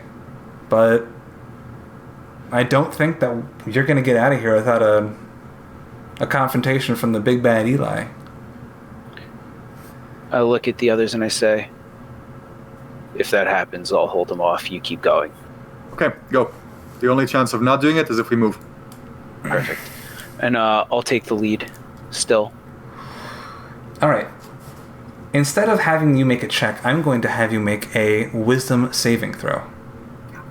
Ooh, okay. Okay, that's a 13 total. Ooh. I am sorry, my friend. That barely misses. Because as you are running down the hallway, you can see it sort of subtly twisting to the side. As the hallway around you gets darker and redder, ooh, almost as the stones are shifting around you. You curve the hallway, and you walk forward, and you see Inquisitor Lucky, and he goes, but how did you... No, it's just a straight shot that way. Yeah, I did. And then follow the stairs up. I think there's magic happening. I look at Emma, and I say, I think something's trying to mess with our heads. Is there anything you can do to dispel... He wouldn't know that word. Sorry. To cancel out this magic or something. I know you're hurt, but now's the time if you can. She is going to, once again, she's going to thumb something between her index finger. And she's gonna breathe deep, and she's gonna go... Can I say something to her before she does what she's about to do? Yeah, go ahead. I lean down, and I hold her in my hands, and I pull her a little bit close, like almost kind of in a hug. And I whisper in her ear, your name is Emma Stacks, daughter to Robert and Francis Stacks. You can do this. We need you to. Beautiful. Oh, first roll is a 19. See if she crits. And as she looks at you, you sort of see this sort of shimmer of light around you, sort of cloaking you in a bubble. It feels warm. It feels calming. And you can see the lights from the bubble sort of radiate and illuminate the hallway. The red drips away. The hallway straightens out. And we plow ahead. You walk. The hallway is long, almost never ending. It feels like you've been walking for what seems like an eternity. But eventually you see a staircase leading upwards and a large, heavy cellar door. But standing in front of that is none other than Brother Eli. Flanked on either side by two masked cultists, or two hooded cultists. And he looks to you and he goes, oh, sacraments. If you could just see the world how I see the world.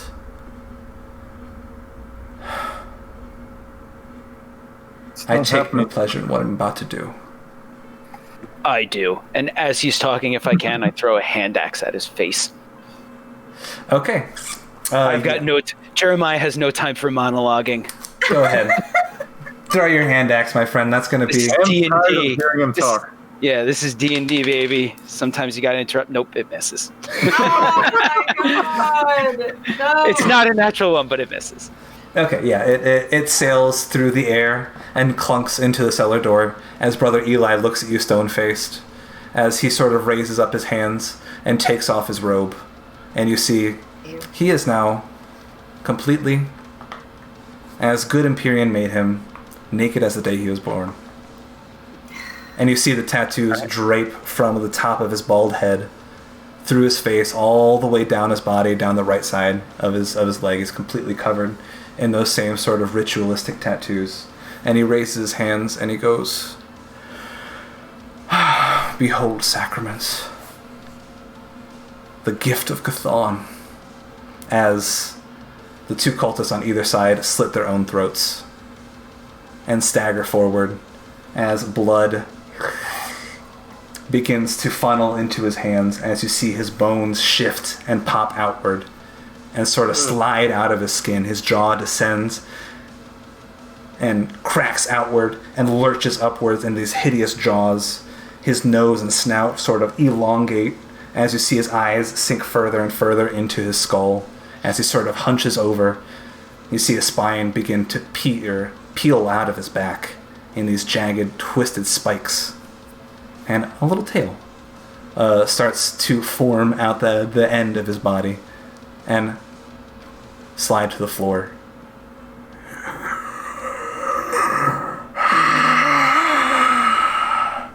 As he breathes out, you smell iron on his breath. And everyone's going to roll for initiative. Okay.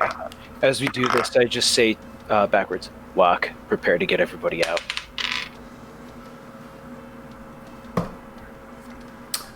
We got Brother Eli at a 10. 18 for me. 18. 15, okay. 14. Okay. Not bad, not bad. So, Jeremiah, you are... Oh, and of course, Emma. Of course. Okay. Everyone's going before Brother Eli. Nice. Okay. Okay. So, the scene, what you're seeing is roughly 60 feet in front of you is Brother Eli and John. A simple, straight hallway behind him, stairs leading upwards to a cellar. Hallway is roughly 20 feet wide. Okay. I would like to move 30 feet forward. He's at that 60-foot mark, right? Right. He is 60 feet away from you. Is the pitchfork still caught in ethereal fire? Well, that's a minute. So a minute has passed. The ethereal fire has since poofed away. Okay. I move 30 feet forward. I just tell everybody to stand behind me. I'm going to do what I can here and keep him occupied. Go when you see a chance. I would like to hold my action for if Brother Eli... Oh, wait, but he can do ranged attacks. I need to just get engaged. I think I move a full 60 forward. And as I'm running, you see Jeremiah just... and just concentrate. And you see his, like, farmer muscles bulging a little bit, his slight, like, beer belly kind of jiggling a little as he focuses himself, and I'm going to use my second wind as I charge up to him. Gotcha. Didn't you use your second wind in the last... I did not. It's a short rest, I believe. Huh? I thought you killed the cultist and turned it around. I didn't, because I was going to save it for when we were being tortured. Okay. I was thinking if we were going to have some cool moment where Jeremiah was being tortured, and then he uses second wind to be like, oh, I'm thinking of action surge. Yes, that's why I had asked about the action surge. Okay, no, that's my mistake. I got the names confused. Yes, go ahead and second wind. Not much, but it's some. That's going to be 5 hit points back total, which brings me up to 21 of 26. All right. And you just see Jeremiah looking a little healthier, and kind of, I think, as he's running, he starts off, slower, but as he concentrates and just picks up speed and just charges straight for Brother Wonderful. Eli. Professor Locke. And I end my turn right in front of him. Wonderful. All right, I'm gonna run up to Stormbox throwing range because I intend to do more than 1 damage to him this time with it. Okay, I believe in you, and I always have. All right, I'm gonna toss it. Oh no! No, what? What? Okay, we're moving along. Wait! You toss your storm box and it clatters to the side, and you realize that you did not properly engage the puzzle aspect of the storm box before you threw it, and it sort of just lingered on the ground. I mean, unless an 8 does hit him. Surprisingly, he has more than 8 AC. I'm shocked. Miss Valmaris, if you please. Yeah. Seeing the just absolutely grotesque creature that this man has turned himself into, Desdemona knows that she's gonna have to potentially pull out the big guns here. And by big guns, she means witch bolt. So she's just going to, once again, kind of run her hand across the board, feeling the surge of magic that she has within her, and just kind of turn her hand to the point and just try to send that his way. Wonderful. Yeah, let's see if I can do it this time. I can get that witch bolt up. I can get that witch bolt up with a 16 plus 5. Okay. That is certainly going to hit as lavender lightning arcs through the sky. Hell yeah, buddy. Alright. Let's see what we got. Ooh! It's an 11! Wow. I just gotta leave that spell to her. Nice! Oh my god! Yeah, you're going to hear him sort of scream in monstrous pain as his multi-flanged vocal cords sort of echo out a tone that sounds impossible and sonorous at the same time.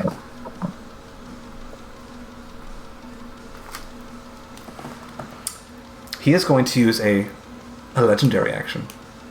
Oh, gross. No. Of course he is. Of course he is. And, okay, that's not so bad, guys. You're going to see him Pretty bad. sort of stretch his claw out and siphon up a little bit of blood from his sacrificed cultists. As you can see, the blood sort of forms around him and begins to patch up some of his wounds. Just a little bit. Just a little bit. You can tell it wasn't as effective as it might have been. I'll take extra tankiness over extra damage, to be honest. That's true. Ooh. I agree. But what if he has both? Look, No. I will take extra tankiness Yeah, right. over extra damage. That's not I what have we the choice. said, Alex. Okay, so we've got Emma next in the order. And again, Emma generally takes her cues from Jeremiah, but Jeremiah is not really within distance of her. Would it be fair to say that I said something to her before I charged forward? We don't have to. I know it's a little late, but... What would you have said? Because I did say, stay behind me and look for an opening. He'll just... If it's allowed, I'd elaborate a little bit more on that for like 2 seconds, so like actual chat time before he heads in. Sure. I'm gonna either try and push him out of the way, or hold. I don't want to use D&D terms, but essentially grapple him or hold on to him, keep him from chasing you all.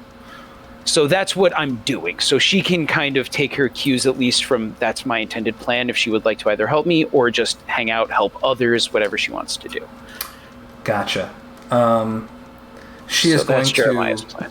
walk 30 feet forward, sort of... Actually, her run speed is 25, so she's going to walk 25 feet forward. And she's going to hold an action. She's looking cautious. She has her arms out. She's aware of the situation. But it is now Brother Eli's turn.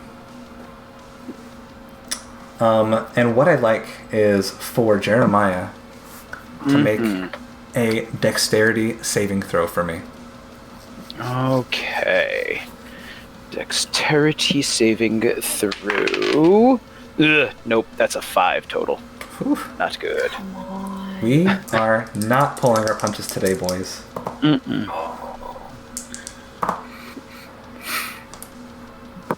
Let's do it. He is going to...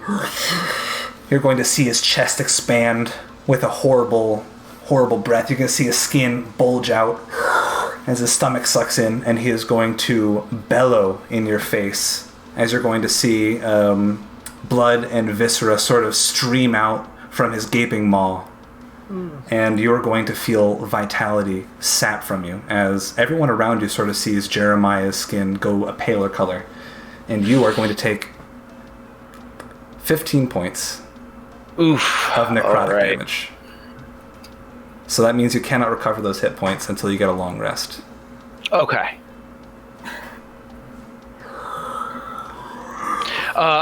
You know what? I don't want to actually reduce my max HP, but I will note what my new max HP is, because that's essentially what that is. Yes.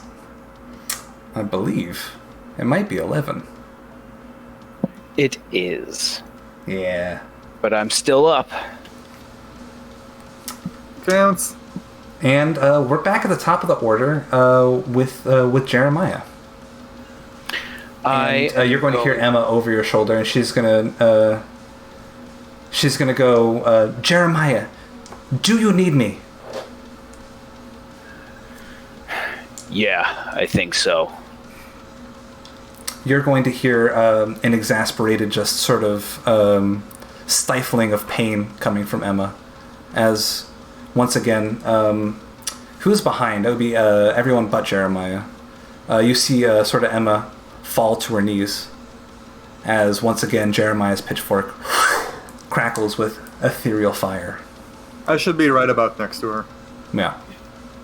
Actually, we should both be because of the range of Witch Bolt. She moved 25 feet forward. Do you guys want to She take might be a her? little behind us, actually. And oof, with that, I think I'm gonna attack instead of trying to shove or hold, because well, it lasts for a minute, you said? Yeah. So I think Jeremiah's first gonna try and shove Brother Eli to the ground out of the way of the steps. Just essentially like grab his pitchfork, and instead of trying to stab him, I swing it around and I try and clock him and just knock him off of his feet away from the steps. Okay. So go ahead and I make don't an know. attack roll. Okay, I was gonna say, do you want to do this as normal push shove action, or do you have a different way you'd like to do it? What would that be? Would it just be a contested sort of grapple check? It would be my athletics versus his athletics or dexterity.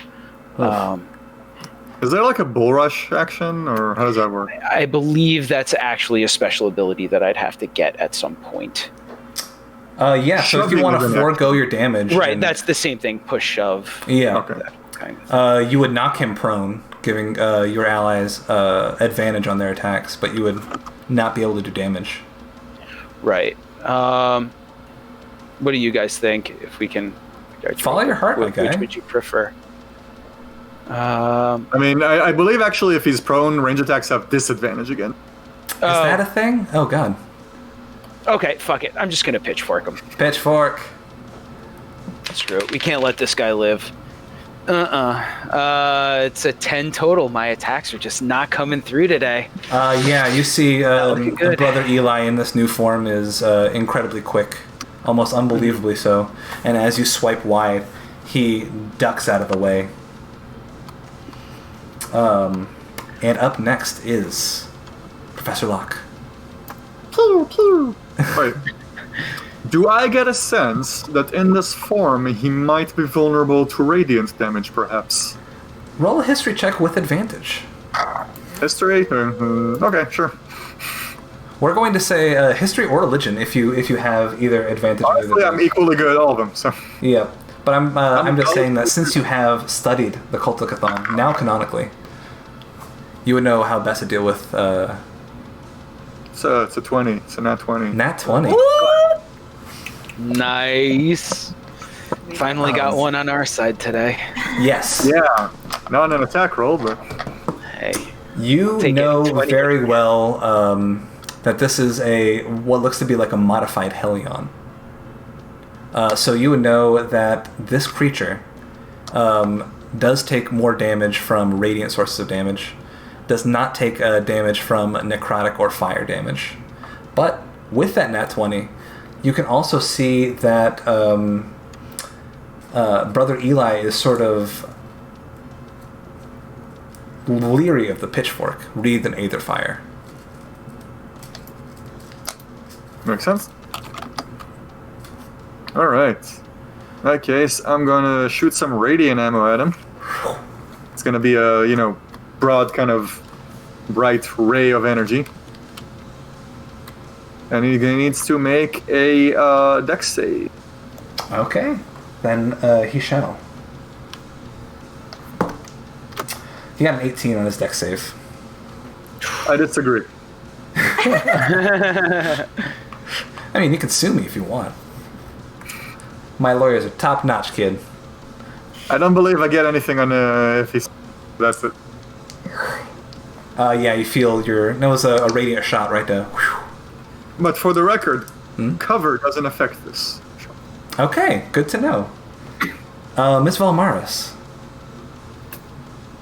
Yep. Still with the finger pointed right at this thing. She's just gonna go again. More Witch Bolt action, go for it. You're looking dice again. Oh, yeah, that's okay. 9 more points of lightning damage. Very nice. Really, as long as Jerry can keep him away from Desdemona. Jeremiah is not looking too good. He's at 6 health. Jeremiah is at 6 out of, well, now Still 11. got to stay alive. Yeah, that's true. You can tell that Emma is out of gas, essentially. She has labored breathing. She's not really holding up too well. And you can tell that the strain of her trying to force the aether out of her body is really taking a massive toll on her. I'm getting ready to carry her out. Mentally ready. Anybody who is next to her can hear her sort of going over her diatribe again. But she goes, my name is Emma Stacks. My name is Emma Stacks. And you can tell that she's sort of losing her grip a little bit. Unlike Jeremiah, I don't know her parents' names. So. You're going to see Brother Eli lunge forward with huge jaws. Well, first of all, we're going to see if he gets his breath weapon in his back. He does not. But he's going to lunge forward with massive mandibles that sort of flare outward and stretch his skin wide. Ladies and gentlemen. You got lucky, kid. Yeah, I'll take it. I'll take luck. As he does that, you sort of see him, you get ready for it. He goes wide and you're able to buckle him upward with your shield. But while he's up there, he's going to start siphoning a little bit of your blood into him. And you're going to take 4 points of damage. Jeremiah's as still you're standing, seeping but open just wounds barely. trickle into Brother Eli, emboldening him instead. Okay, back at the top of the order. Jeremiah. On your last leg, creature of unimaginable strength and horrifying might, fend off just by a buckler. Where is he actually standing in relation to the steps up? He's just right in the center of it. He hasn't really had a reason to move from it. He just sort of lunged over you on top of your buckler, sort of bearing his full weight down on you almost. Right. At this point, I think me doing damage is not the plan. I'm going to rotate to the side of him and use the shove action to not knock him down, but to push him 5 feet away, so he is no longer standing directly in front of the steps. Okay, is your pitchfork at all involved in this? Yeah, absolutely. I'm not pushing with my hands. I'm taking my pitchfork and I'm holding it sideways because I know that if I try and stab him, I'll do damage, but I'm not going to be able to actually push him far away. But knowing that I'm on my last legs and it's not looking too good, I hold it sideways and I just try and plow into him. I pretend that I'm essentially like pulling the plow right on my farm, and I'm just trying to push him and shove him out of the way of the steps so that everybody else can get past. Gotcha. Yeah, go ahead, and we're going to make this a, contested athletics roll? He's technically allowed to use athletics or acrobatics. But I kind of suspect athletics is higher for him. Probably. Let's see. I got a 15. He rolled a natural 19. Nope, I can't get him. I'm just trying to, but it's not going. Jeremiah is running on fumes. Yep, Jeremiah is not looking good. And as you can see, this horrible creature is getting the best of you and actually buckling you backwards off the stairs. Mr. Locke. Unless you have a bonus action or anything. That's what I'm checking, but I don't. We're good. I got that. Yeah, you're a level 2 character. You don't have a whole lot of... I don't have much. I want to move about 20 feet forward. Go for it. Like, not quite within melee range of the action, but if there's a shot to the exit, I will probably try to take it. Gotcha. And I'm going to shoot another Radiant Blast at him. That's a save. Oh, he makes a dexterity save. He got a 13 in total. That is the DC, thank you. Don't high seed DCs go to the attacker? Is that not the way that No, he needs to No, it goes to the roller. That's his target number. Yeah. Okay. He ducks out of the way. Shot goes wide. Seems like it's all up to you, Miss Volmaris. I guess. As always. Alright, do it again. Yes! 12! Oh my gosh. Yes! Man, I'm telling you, I got these dice off of Amazon, and, it's working. Just product placement. Keep going. You're right. Potential sponsor? Maybe. So you see, Jeff, as your lightning like arcs across the sky, strikes Brother Eli, you're going to see massive wounds starting to form as he is officially bloodied. All right. We got this! You guys got this. I mean, keep stabbing.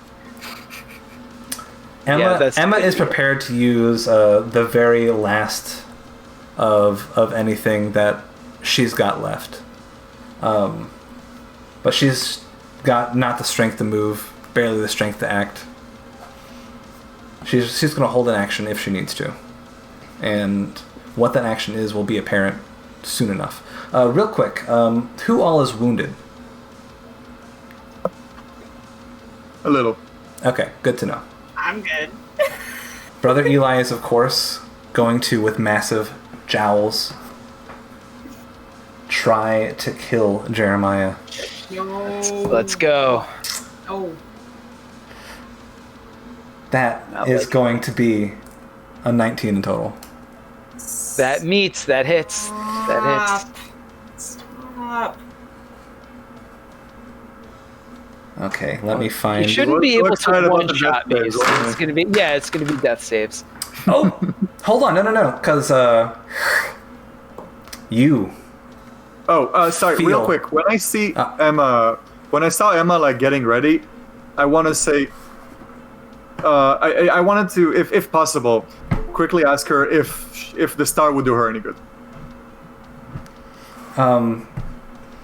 She looks at you weakly and she goes, No, not here.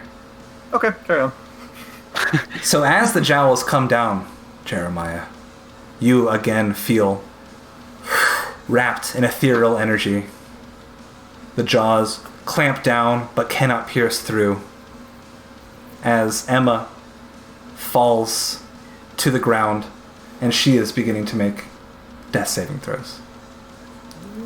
Oh, I look at, as it happens, I think, knowing immediately, because this has happened to me before, and the last time it happened, my family died, and I just look at her and I see her collapse, and I just shout, "No!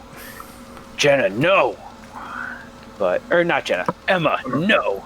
But she's already down, and the damage has been done. She live if we do. Right. And as a legendary action, Jeremiah, you are going to take. Oh, well, I'm out anyway. But you're out? You have a single hit point? I've got 2. He does 1 point. 1 point of damage as blood trickles out of your wounds and flows into his. As he looks emboldened, the fire in your pitchfork fades away as Emma goes down. Oh, it does go out. It's a concentration spell? It's a concentration spell. Okay. Well, fuck. And then, we're back at the top of the order, baby. Jeremiah just narrows his eyes. And without a word, we haven't spoken about this yet. Are we doing anything like called shots? Or no? I'm not sure. Are there official rules on called shots? I don't believe so. I think it's more homebrew shit most of the time. But it's the kind of thing where, like, the enemy will get extra AC, but if you hit them, it will... Yeah, let's just be fun about it. Don't worry about looking it up right now. Depending on what you're doing, we'll give him an arbitrary amount of AC. He's going to give it a shot because he... Sorry.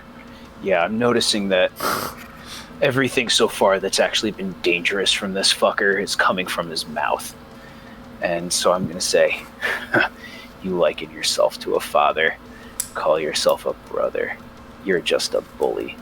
And bullies need to shut the fuck up. And I try and jam my pitchfork in his mouth. Go for it.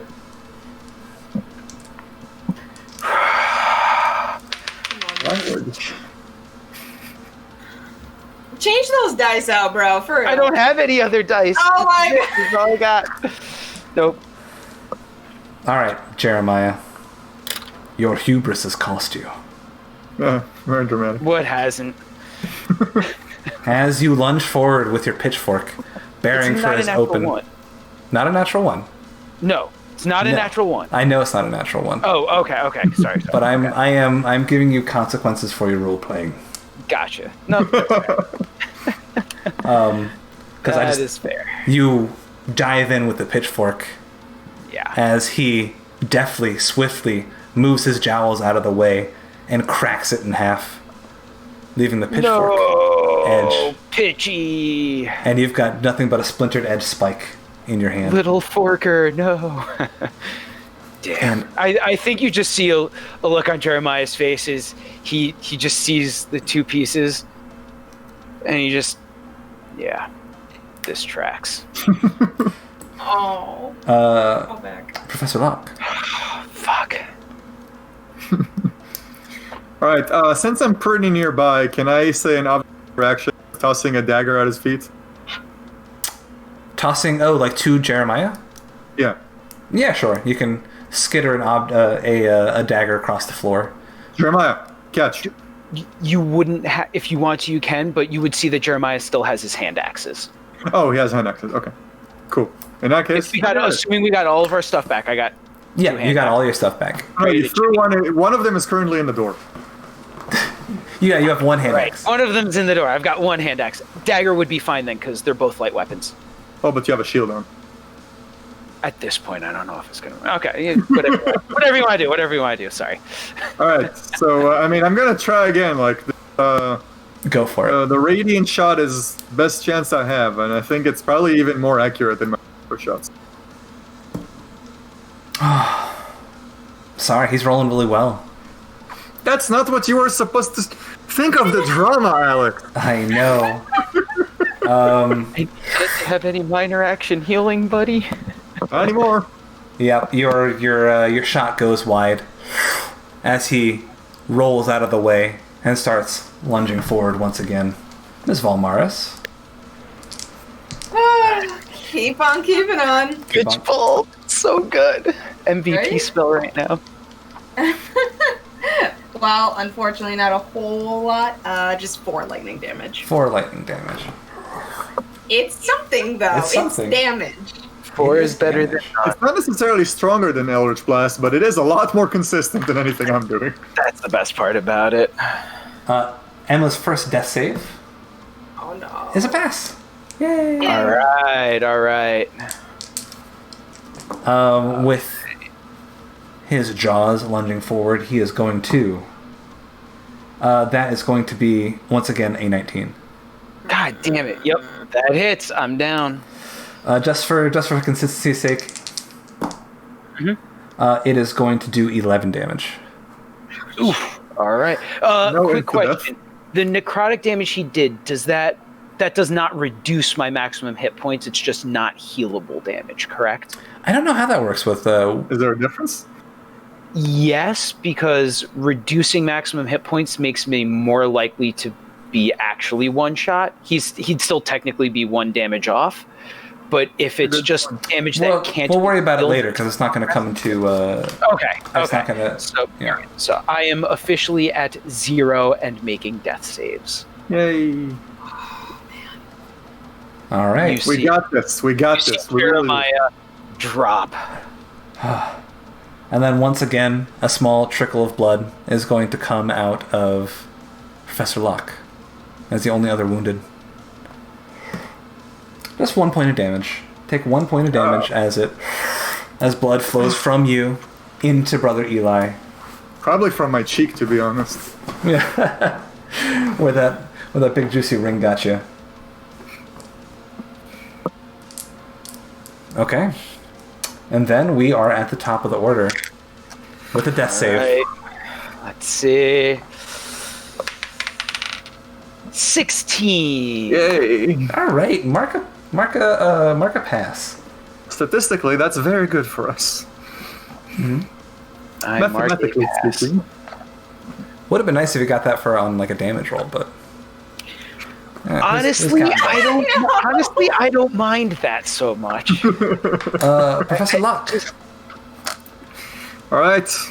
Locke is going to give up on this futile method of attack, apparently. And someone's got to get in this thing's face that's not the person that's actually taking him down. So Locke's going to take out 2 knives and just charge him. Wow. Go ahead and roll damage. Roll attack. All right. First attack is going to be a 14. A 14? 14 hits. Yes, come Why on. are you going to do this to me, man? Come on, Locke. For 4 damage. Oh. Okay. It howls in pain as it reels back from your daggers. Second attack is going to miss. Digging Fine, one dagger I did deep into damage. its cheek, slice off some flesh. Other 4 dagger is goes wide. more than I've done so far. That's true. Ms. Valmaris, you can take us home with the right roll. And if not, you can do it next round. No pressure. No pressure. Yeah, next round's fine too. I probably won't die. It's fine. No pressure. Okay. That's 10. That's 10. Desdemona. No. Describe to me how Brother Eli dies. Oh man, it's so good. Yes. Poetic cinema. Just legendary. Iconic. Stunning. Yes. Okay. Jane Duty Jench. Love it. Love it. Thinking back to just everything that has occurred, and it feels like it's been an eternity, but it's only probably been just a matter of under an hour. Just this whole excursion. Thinking back to her being in that chamber with him, and just the way that he was just staring at her with just soulless, just no remorse for his actions, for what he did, for what his cause is, and seeing the monster that he's become, just under her breath just says, I already told you, I made my choice.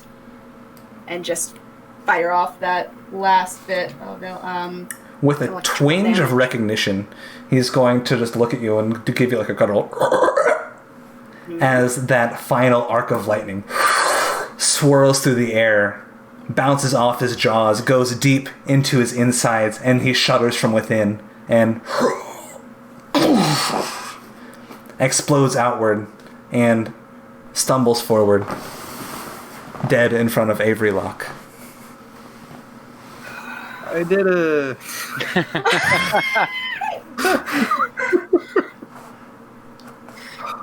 Okay.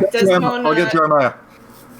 Okay, good, because immediately Desdemona's going to turn around and, with the board in her hand, she's going to look down at Emma and just kind of put the board down, and using the planchette, removing that from her dress, she's just going to swipe a word across and just write out the word spare, and she's going to cast Spare the Dying.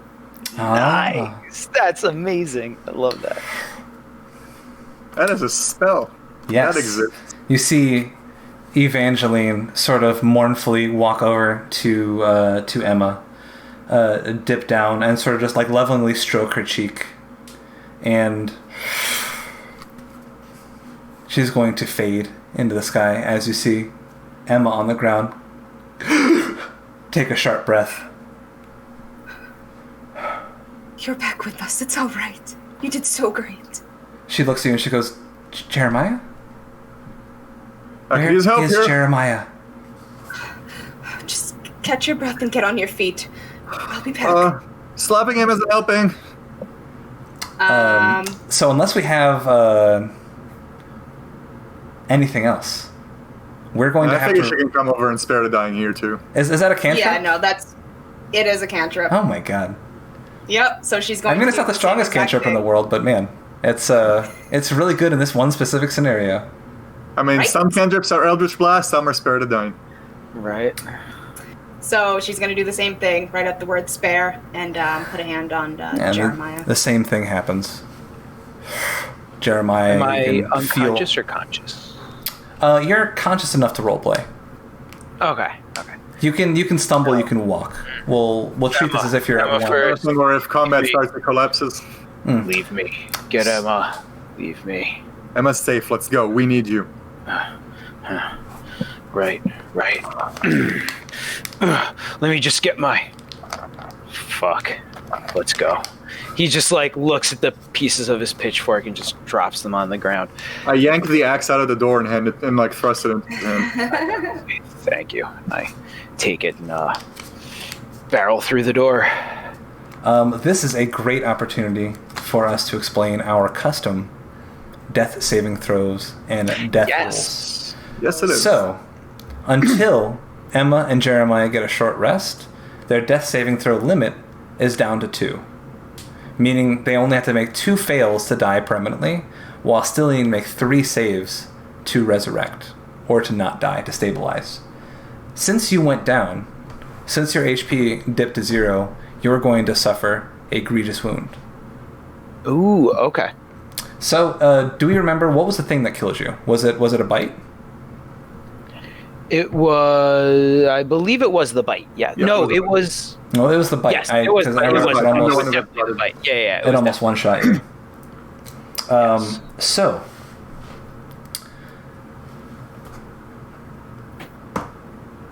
Oh. Jeremiah, as you are waking up, as you are coming to a little bit, you feel your right arm is right as rain. You look over to your left arm, and it is hanging limply at your side. As you see, sort of, it's purple and swelling in all the wrong places. You see the bone is sort of snapped and sticking out of your arm. And it is just dangling limply at your side, and you are unable to move it. Okay. Now, because this is the first time something like this has happened to us as players, is this something that's permanent, or could this be temporary? Like, is this something that we could try to tend to at some point, or is it just forever a dead arm? No, this is something that you can tend to, and if you get proper healing, proper intense healing, it's going to. But for probably the next few sessions, is going to impact you for a while. Okay, I just wanted to check. Okay, yeah. I think Jeremiah, if it's possible, if you want me to make a roll, great. But I think just because I'm proficient in it, I don't try and actually heal anything, but I literally just look at it and I just say, "You might want to close your eyes," as we're running forward, and I just push the bone back in. I imagine Jeremiah would make a nice symbolic splint out of his broken pitchfork. Oh, yeah, I didn't even think of that. Absolutely, I just...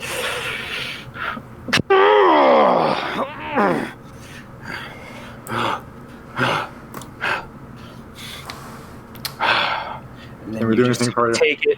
Take both pieces, and I just and either Desdemona or Locke, and I just say, "Here, just tie it off." You got any experience with first aid? I do. No, I'm asking Desdemona. I can talk you. I can talk you through it. I'll do my best to help. And again, it's just to tie. I'm not actually looking for any benefits, just roleplay wise to, you know what I mean? Yeah. And then we push forward. So with you have, let's make one more roll for Jenna. Jenna Solwell is finally going to sort of regain some of her cognizance, seeing the sort of horror around her. She's going to snap to and sort of come out of her stupor as she's going to tow along little Maddie Lipton with her. Good. Who is carrying Emma? Is that you, Avery? I think Jeremiah in his good arm. Oh, okay. I think Jeremiah maybe offers, and Avery's like, no, Jeremiah. Yeah. Okay. Unless it happens that Desdemona is stronger than me, which is entirely possible. It's 2020, man. Strength was a dumb stat. Are we talking like 10 dump stat or 8 dump stat? I'd have to look. Oh, no, it's a 10. Yeah. It's average, but you know. Exactly. I'll carry her. I feel like the average adult can carry an average child. Yeah, absolutely. So as you guys open these doors, you feel the cold night air sort of hit you. And you are in a dense forest. Real quick, Jeremiah. Yeah. I would like you to either make a nature or religion check with advantage. Okay. Is this about the forest itself? Yes. Can I finagle survival? Because our survival literally depends on me knowing where we are. Okay. And trying to get to the grove. It's up to you. I got it. Can't blame a guy for trying. Are we still trying to get to the grove? That depends on where we are. Give me nature or religion. Okay. But with advantage. I will do religion with advantage. Okay. They're both 4s. It's a 5 total. Wow. I get it. I'm getting nothing today. Jeez. Getting nothing. You are stumbling your way through the dark in the woods. Jeremiah, you hear you feel a familiar presence sort of envelop you. The same presence that you felt was watching over you whenever you had the standoff with the Inquisitors at the Grove. And it is sort of... It's seeing that you're in no shape to lead or to guide. So you, for the briefest moment, lose sort of cognizance of where you are and what you're doing. Almost Sure. like when you're driving a car and you just sort of go into autopilot. Your body Yeah. moves without you really thinking about it. You stumble through the woods, sure-footedly. If I may, Yes. I think during this, it's that same kind of thing from last time when we were trying to push through the grove, and Jeremiah's telling you the story, but this time he sounds just exhausted or maybe even drunk or something, punch drunk, and he's just like, and so they came to my house and threatened my wife, but I wasn't gonna let them just take Aetherial away, so I told him if we're gonna go, and he's just stumbling and just muttering more to himself than anybody else, but it's that same story that you both have already heard, but he's just muttering it on repeat. And as you sort of hit the crescendo of that story and the very last beat, you walk forward and you find yourself in a clearing. The moonlight perfectly spotlit overhead, showering down, giving you these nice, perfect shade in the trees. And you feel, for the first time in a long time, safe. And you feel watched after. Do I recognize this as the Grove? And you recognize this as the Grove. And I think the last thing Jeremiah says, and you all would hear this because I think maybe he gets the last bit of energy as he kind of stumbles forward and collapses up against the tree. He just points to a spot, and just last thing he says as he loses kind of, and that's where Lucy said she hates me. Aww. And just out. And on that note, it's where we're going to end this session. Hey everybody, old-timey cowboy and Grim Dawn Dungeons & Dragons creator Armored Otter here, and I want to say from the bottom of my heart, I love you. I love you, I do. I haven't really had the guts to say it, but now I'm saying it. I love you. I love you. And I want to say thank you for watching or consuming Grim Dawn Dungeons & Dragons however you did. It means so much to me. We love making this series, and we will make it for as long as we possibly can. If you want to make sure that happens, head on over to twitch.tv and give me Jeff Bezos' money. Your Prime subscription would mean $2.50 in my bank account every single month, and that would be a huge boon. Or you can head on down to patreon.com/armoredotter. Yeehaw. You can just give me money directly. What's better than that? Or if you're not looking to spend money, why not recommend this show to your friends? You can like, comment, and subscribe to my YouTube channel and just spread the Grim Dawn Dungeons & Dragons news to everyone who might listen to you.